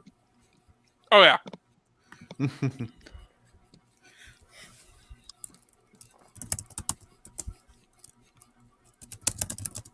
Yeah. Okay, anyway, let's just continue. Despite this, a team of 3 was utterly flabbergasted when an idiot took and even runs for a joyride on a dare. He was inside, so I don't know how many times the thing had to flip in order to get him out and then sunk the treads long enough to grind to a pace like that. And you did the tech priest. Also, I'm going to point out something for 49. Like, this is what caused my jaw to drop when one dumbass from another platoon got a stovepipe jab. One of the most basic jabs to clear, and he honestly thought the gun was broken and started using it as a club. It says a lot when New York to kill a managed to figure out how they cleared it in only half a minute. Essentially, auto guns are essentially our modern weaponry. Yeah. Okay. Oh, right, 52 and 53 and 54. Oh, yes! Anyways, 53, don't be afraid. Don't be too proud to say helpful me Ultra Marines, but 54 that says, unless it's Kato Sicarius. Who the fuck is Kato Sicarius? Oh, it's Kato Sicarius! It's me, Kato Sicarius. Forget everything At the I second said. company of the Ultra wait, Marines. I realize, it's that stupid Ultramarine that refuses to die, right? No, it's another one. No, Kato Sicarius, It's the one that always- take out the Great Tyranid Wolf. Oh, yeah, Sword. It's the, it's the one that always referred to himself in third person. Yeah, the annoying one. Yes. Oh, this one. Try not to antagonize the other people in your unit. We're kind of tiny and scrawny compared to everything else out there. That's where there are trillions of us find a good fight all over the Imperiums. To even things out with raw numbers. Problem is that the disadvantage doesn't really work if you burn bridges and alienate the people you're supposed to rely on.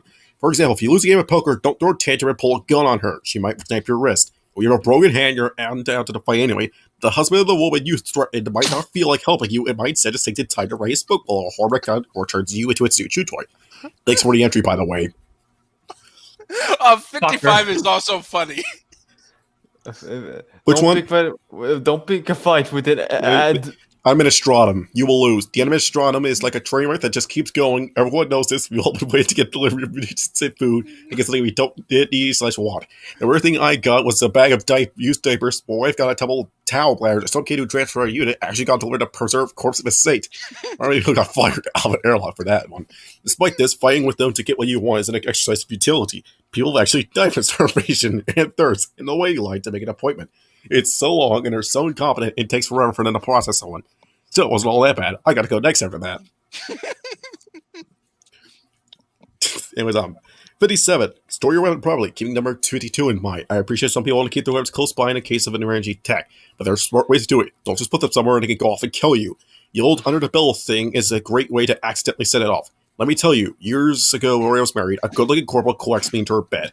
And she was butt naked, was looking down where I was laying, left onto the bed, and saw the last pistol under her pillow, blowing her brains out. I was sexually withdrawn for years after that.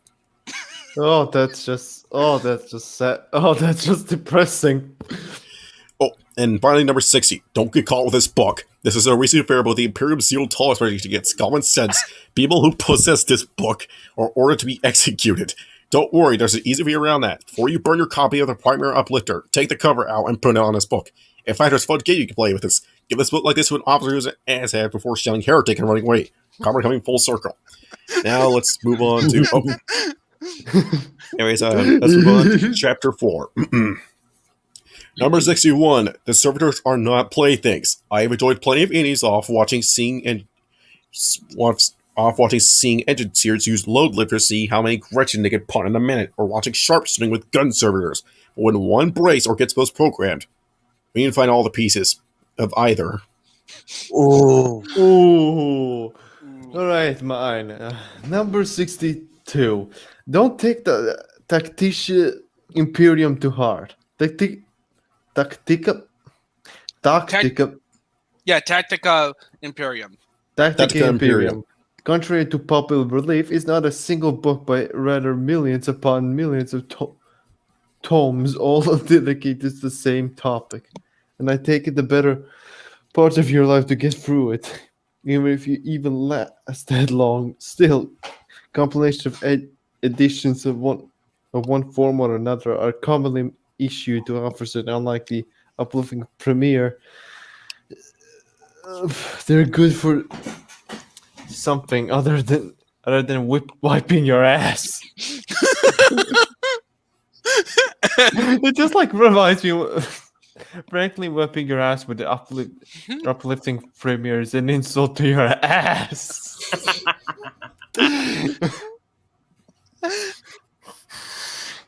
The problem is that there have been hundreds of thousands, if not millions, of offers involved in it. Galactic Imperium, so it can be very easy to end up contradicting itself. Take it figuratively and use for inspiration.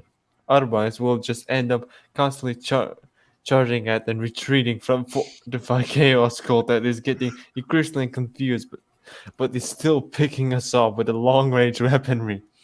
Because the officers charged couldn't figure out what they couldn't combine, create superior tactical flanking, and ambushes with the asshole Kubrick Chekhov's suicidal charges. Oh, shit. Oh god, why do I always get the long ones? All right. Do not use the hover powers for your stupid fracking whatever. You have a 10,000-year-old tech pattern using materials mined from the heart of a star or something. And you're pissing off it while going up and down cliffs. It's going to eventually smack your face in the edge of the cliff, and I can tell you right now that it's got enough force to take your head clean off. Ooh, my turn. Rule 64. Respect the Elysian drop troops. Elysian drop troops. The drop troops get a lot of flack from the rest of the guard and the Navy for not being real guardsmen and interfering on their territory respectively. These people are both stupid. I mean, seriously, people. We're okay with the chem dogs, but we just can't stand drop troops. Ugh. I was part of a unit that was pinned down by heavy rubber fire. The commander of a unit that was stuck with us refused to call down the Elysians because they weren't real guardsmen. 15 seconds later, he was on the ground picking up his missing teeth. Oh, I was god.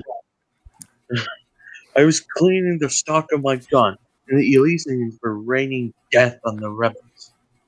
This idiot with missing half of his teeth still trying to talk shit to the Elysian commander that saved our asses. Even though the guy was way more polite than honestly he had to be. Anyway, that's how he lost the rest of his teeth. To me, Emperor's balls, I'm turning into an orc. Wog! Number 65. The Sisters of Battle aren't interested. To all the men and women out there who have fancies about screwing Sisters of Battle, forget it. They took an oath of celibacy, and they take it very seriously. Granted, I think I might have seen one fabricated image of the Emperor once. I wasn't where I was supposed to be, don't ask. Guess I only got a glimpse. Anyways, back on topic. There were a couple of guys and gals who got drunk and started hitting on this one Sarita. Half an hour later, there was blood everywhere. All but one of them are dead, and the survivor armed turned up on the other side of the city, and I've never seen a copy of the Lictitio Diviniantis be used in that matter. So yeah, that was my reading with my sister. For that record, that guy who survived tragically died when I was bringing it to my kid to get medical attention. He accidentally fell on my knife multiple times. What the fuck? So he stabbed him. No. He didn't stab him. He just accidentally fell on his knife several times. Yes. Yeah. So very. basically, his sister is the sister of battle. But yes, I do like that one thing about he saw one fabric to the Emperor once. It makes so much sense. Yes. I bet that was his sister. Okay. So great. this guy's sister. So he married his wife. Both him and his wife serve in the guard, and his sister is a sister of battle. Oh wait, it gets even better. Oh fuck! Another Sister of Bella. Okay, this was not this long. The Sisters of Bella are not to be underestimated. Look, I have no idea if this bullshit about sisters being killed for blood by some undocumented Space Marine chapter are true. I asked my sis, and she refuses to give me a straight answer because she's gay. But she starts swearing under her breath and grinding her teeth whenever I do. So I'm a little worried. Yeah, she's definitely gay.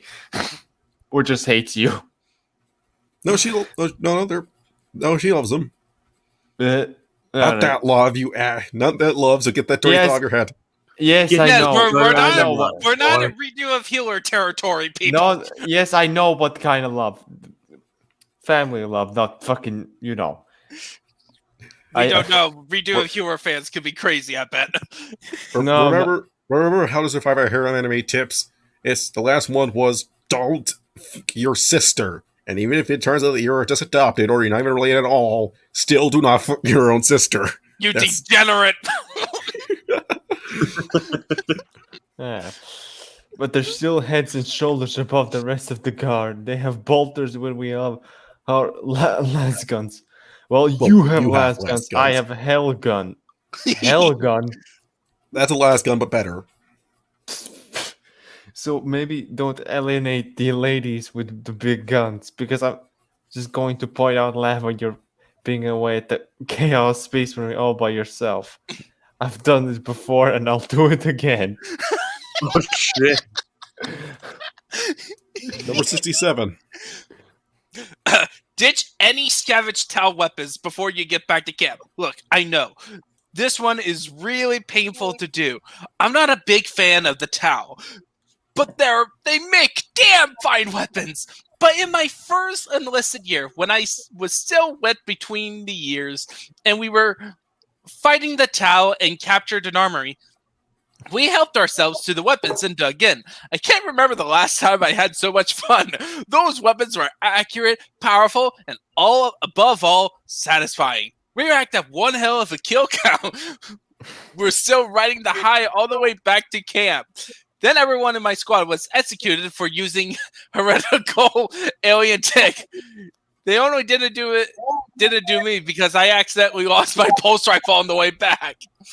Yeah, that was a fun first mission. Man, it's... Yeah, man. No wonder Imperium is about... No, Imperium is probably not falling. Because it's too stupid to die off. Yeah. Number 68. Meta. Oh, yeah, sorry.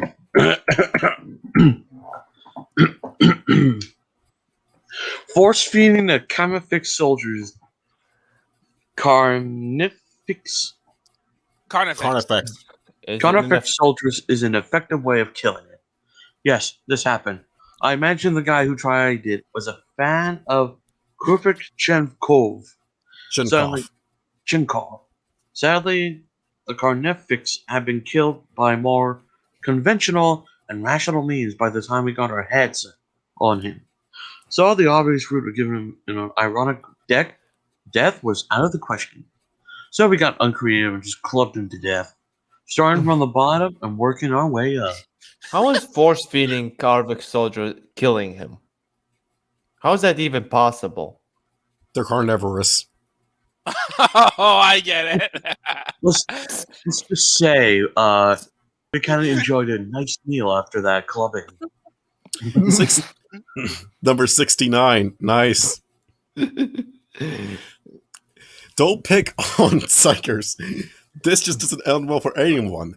These guys have demons constantly yapping at their heels, which I would imagine would even put the most common level-head person on a state of constant edge. I think astropaths have it better, but even then they still have to be careful, because if you push these guys too far, they're going to stab and they'll get the last slav, and it's silly because the floor goes a dick with spikes on the top. Let me tell you, when you see 3 guardsmen who have been impaled on a giant demon's dick and spikes, you're at the very least going to spend a mud train destroying the memory unsuccessfully with alcohol. Is this true?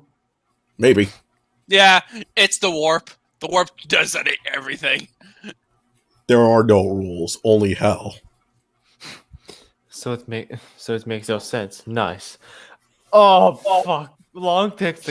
Okay, fine. Cut the PDFs of Slack, but the PDF files. No, Planetary Defense Force. Oh, whatever. No, seriously, lay off. You know how bad we have it. At the very least, we have a reliable equipment experience and almost always take part in the combined arms tactics with other regiments. PDFs have none of that. They have their own wit and whatever weapons the bubblefuck nobles on that planet gave them, which is a bare minimal for the Imperial Guard, if you're lucky. So when Tyranids invade, they have to single-handedly fight off with the scrap equipment until Guard gets young there, which made him wild because administrators forgot that whatever the plan was again is such. We will finally push them back and are making patrols with the shell shock survivors who turned 1,000-yard stare to 1,000-light-year stare. The last thing they want to hear is the smartass saying it was just barely surviving fraction of a splinter feet that I've been destroying a few months ago, and they should have been being in a real fight. I have never saw the woman who said that again, but I guess what happened. Oh, another one. Come on. Well, here's the thing. It's very gender equality. Like a lot of these, like dudes do stupid things, and women do it too. I don't get it. Why the fuck women want to join in this in fighting? They're conscripted. Everyone's conscripted. They're forced to. Nice. Well, the other option is death, so really, it's either death by fighting or death by being killed in the most vicious way possible. Or death by starving. Also that. Or death by... Either way work. Basically, there are many ways you could die in the Imperium. Most of the Furies evolved sharp budgets. We did have a thing for swords. Hey, at least she was... Man, those swords must have been hard. Oof. Well, if Number 71.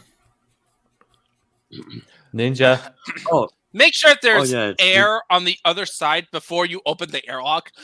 I would honestly be surprised if anyone reading this is shocked by this at this point. But just in case someone is trying to hold on to their sanity, yes, this happened. It was especially dumb because everyone else was wearing void suits and he was the one that pushed the button. At the very least, I can confirm the explosive decompression is the thing. First experience. Holy shit. They literally told him, it's like, my hair's airing to your sight. Don't want I'm wondering, how did he survive that? void suits. Yeah. Number 72. Rule number 72. Don't even bother picking fights, champion warriors. I'm not talking about the chaos champions here. I'm just using a generic term here. Now, you know how it works. You've got the rank and the file cannon fodder. The guy's worth a bit more. The troops that can put up a fight but still go down, and the people whose names you actually learn. These guys are scarily competent. Competent. And you should only bother if you're aiming at them with an anti-tank glass cannon. I don't feel sorry for the ladies who thought you could take on Archinian, the cracker of worlds, and the fucker of skulls. You should try it, and predictable results follow. I didn't really see how it happened. I was getting the hell out of there, so I want to get to see how literal the name was. Another woman. Like, sure, it's all because it was something so obvious that she decided she decided to be a smart. Yeah, brother. Number 73. The battlefield is not a fracking fashion show. Enough of the fancy dresses, the puffy doings, the feathered jockstraps, and anything that puts appearance over practicality should be tossed in the fire. That stuff gets in the way, it tends to be flammable, and at first sake, it looks tacky. I still haven't forgotten the time, because one regiment of Blue Bloods all had these long and stupid stuffed-up collars that gave them serious tunnel vision. It was so bad that they actually got played by orcs. And you get played by an orc that isn't a commando, you have to do some serious soul searching. Yeah. What the fuck? Going to a fight. Imagine going to a fight wearing a fucking dress. Little buck naked soldiers do that, and they're on high. They're on meth. No, they just believe that that their dress is so powerful that they can't be killed while wearing these silly dresses. I wonder how many have died because of that. A lot. A lot. Remember, death counts are like in the millions, and that's a low number. A million is just. Let's be honest. In the Warhammer universe, a million is just a statistic. Okay. Number 74. Remember that we're somehow still in M41. M41? What the fuck does that Millennium, mean? the 41st millennium. This is something that has been such a mindfuck that has just been to no question. It's M41, not M42. Not even though the 13th Black Crusade happened a decade or two ago, and what happened in... And that happened in... Yeah, it's still... I have no idea why or how this is a thing. All I know is that people have honestly been threatened with summary execution for claim that it's M42.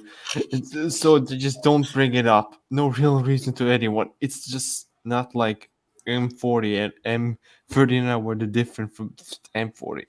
How soul-crushing, brutal, hopeless they were. Why would it be any different? Essentially 2020 and then 2021. Yeah, it's basically that. Granted, this only makes people insisting that we haven't noticed the new millennium even more. Wait, what was it? Warhammer 40k or Warhammer 41k? It's 440k. Yeah, that's the whole joke. That's the whole thing. It's still the 41st millennia. What? Yeah. All right. The Marines Malevolent are especially the spawn of Nurgle's bloated ballsack. Marines Malevolent. When you get a name like that, you're pretty much doomed to be a douche guzzler the size of a small star. And for the love of Sanguinius's magnificent, long, flowing, bright, golden hair, they live up to that name with pleasure. I honestly think at one point they actually made their mission harder for themselves by placing themselves in a heavier fire zone, because otherwise they would be expected to save people's lives. If they show up in the same system as you, consider desertion. You're more likely to survive that way. Oh. Why aren't they fucking disbanded yet? You can't really disband a chapter. Are you sure you were on You have to find heresy. Why not send them to some unsurvivable place? There's probably shit tons in that universe. Because all of them are already inhabited and they're already as dangerous. All right, Meta. Oh no, the Lamenters. The Lamenters are essentially the lost children of Sanguinius. Sanguinius. So respect them, Emperor. The Lamenters.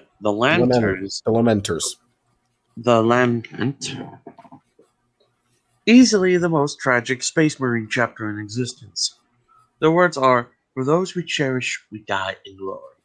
And sadly, they've been doing quite a bit of it.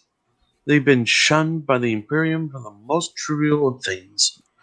The Ultra pricks hate them because they didn't get down on their knees to suckle their taint. Most people distrust them for being part of the cursed founding. And blah, blah, blah. They never, ever stop fighting to protect the people of the Imperium, no matter how much of their own blood is shed. Millions of people owe them their lives. You have a problem with the Lamentans? You answer to us. Yeah. The Lamenters have their own thing called the Lamenters luck, where if anything horrible can happen, it will always happen, and it will be way much worse. Yes. Just imagine the most horrible thing that can happen in a situation, and then add one level. Oh, so it's basically Murphy's Law times 10. It's Murphy's Law on steroids. Like the whole thing is where, but the thing about the chapter is that they always refill their numbers right before the next disaster strikes. So don't fill the chapter and there's no disaster. Easy. Yeah, but the thing is, they keep fighting. Yeah. Number 77. Artillery is to be manned by trained personnel only. You know how hard it can be to reliably shoot a target at 100 meters? Imagine shooting a target at 10 kilometers. Except we don't have a direct line of sight. You have to shoot up into the air and calculate the trajectory so that your shots hit the target on the fall down. And to explosive cells, so you have to make sure you don't blow up friendlies. This takes a great deal of training to do with accuracy, so please, don't try to be heroes and blast that vampire raider out of this air. If you do it anyways, don't shoot directly up. When the shell comes down, we don't want to lose another enemy artillery piece in addition to your stupid asses. Vampire Raider, the fucking vampires in this universe? Oh yeah, there was. Yeah, No. they're called the Dark Eldar. Yeah, the Dark Eldar. All right. Okay, another long one. Yeah. Like, number 78. Better equipment does nothing if in the hands of people who can't use it.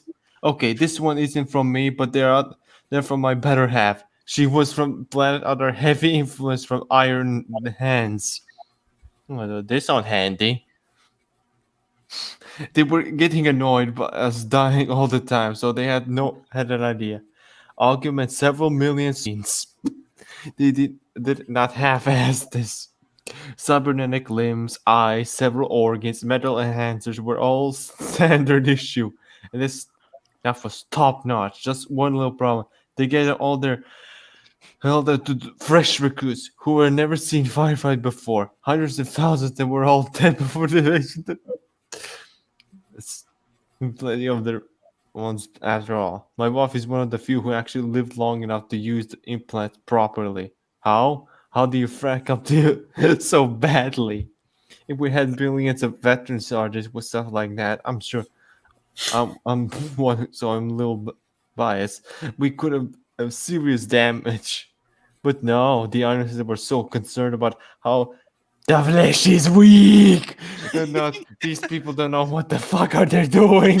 Essentially, the moral of this story is how the Iron Hands is like. I can make a reference to Dawn and Shadows. It's like how trying to make scrambled eggs and you catch syphilis. How does that level of failure even exist?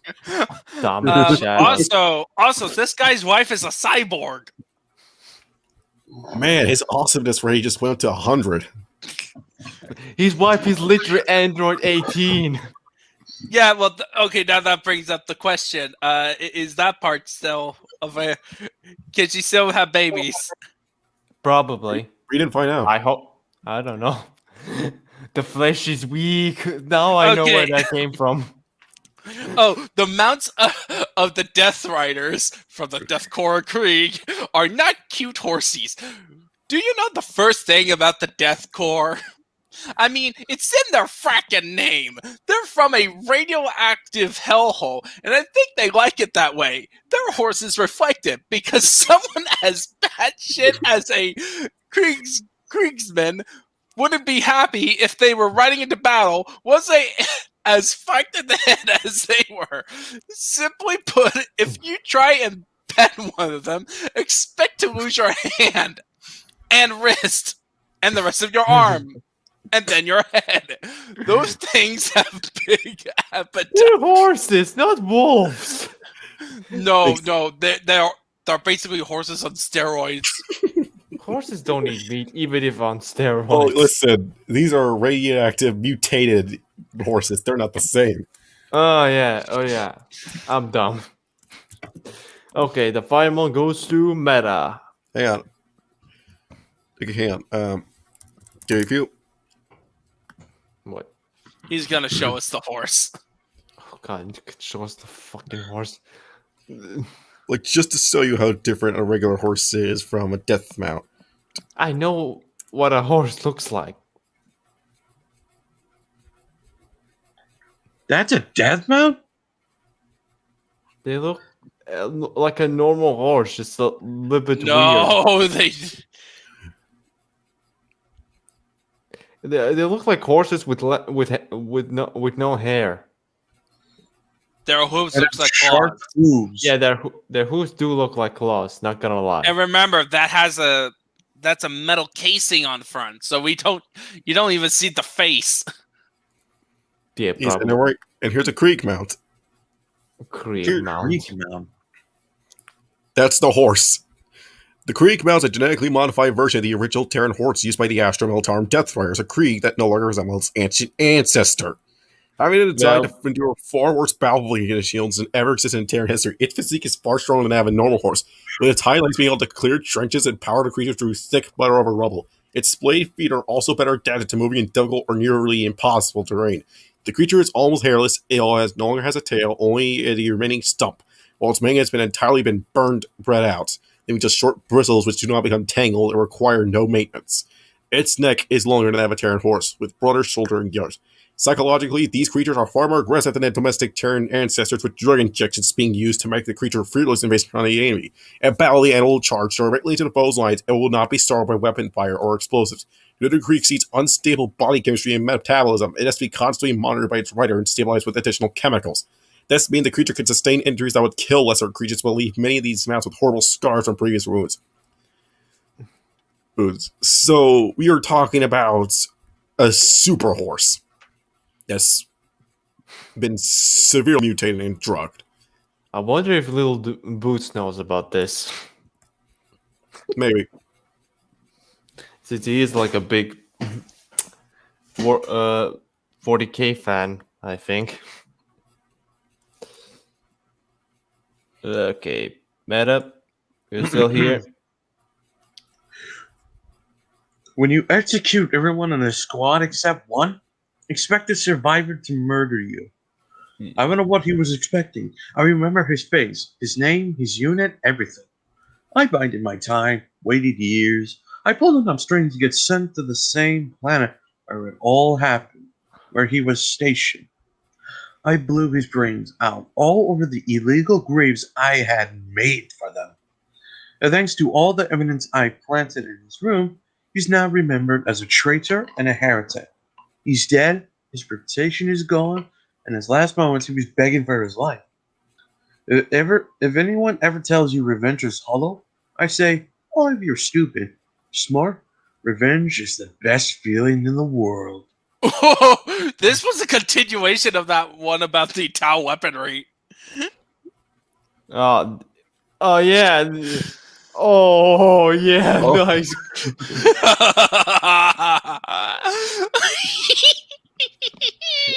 So he literally killed that asshole that killed his friends just because they had Tau weaponry. Yes. Oh, that guy fucking deserved it. His reputation shouldn't have been ruined, but still. Author's note, my dear friend Petrolian wrote 61 63, although I did add 63. If you got any days for an entry on the next chapter, please feel free to PM me. Anyways, this was chapter 4, Avoiding Stupid Debts in the 41st Millennium. Yay! Yay! Alright. What was your favorite one? My favorite one would be... I guess I'll say it would be chapter... I think I'll say it's number 69. Oh,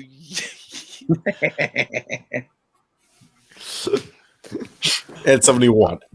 I think the cyborg wife, finding out that the wife's a cyborg, is pretty funny. I also like that you mentioned the flesh is weak. All right, I can. What the fuck are these people doing? What the fuck?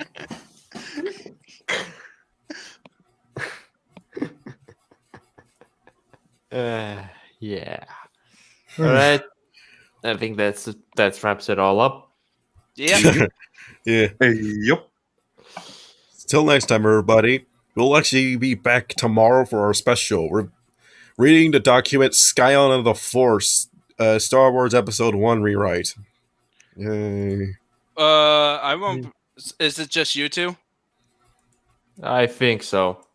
Yeah, I mean, you could try and get some people. I don't think I will be. I will be at work during this time, so. Yeah, I'll see if I can get some people in. I should know a few. Anyways, talk to you all next time. Hey. Bye, See you guys. Ata.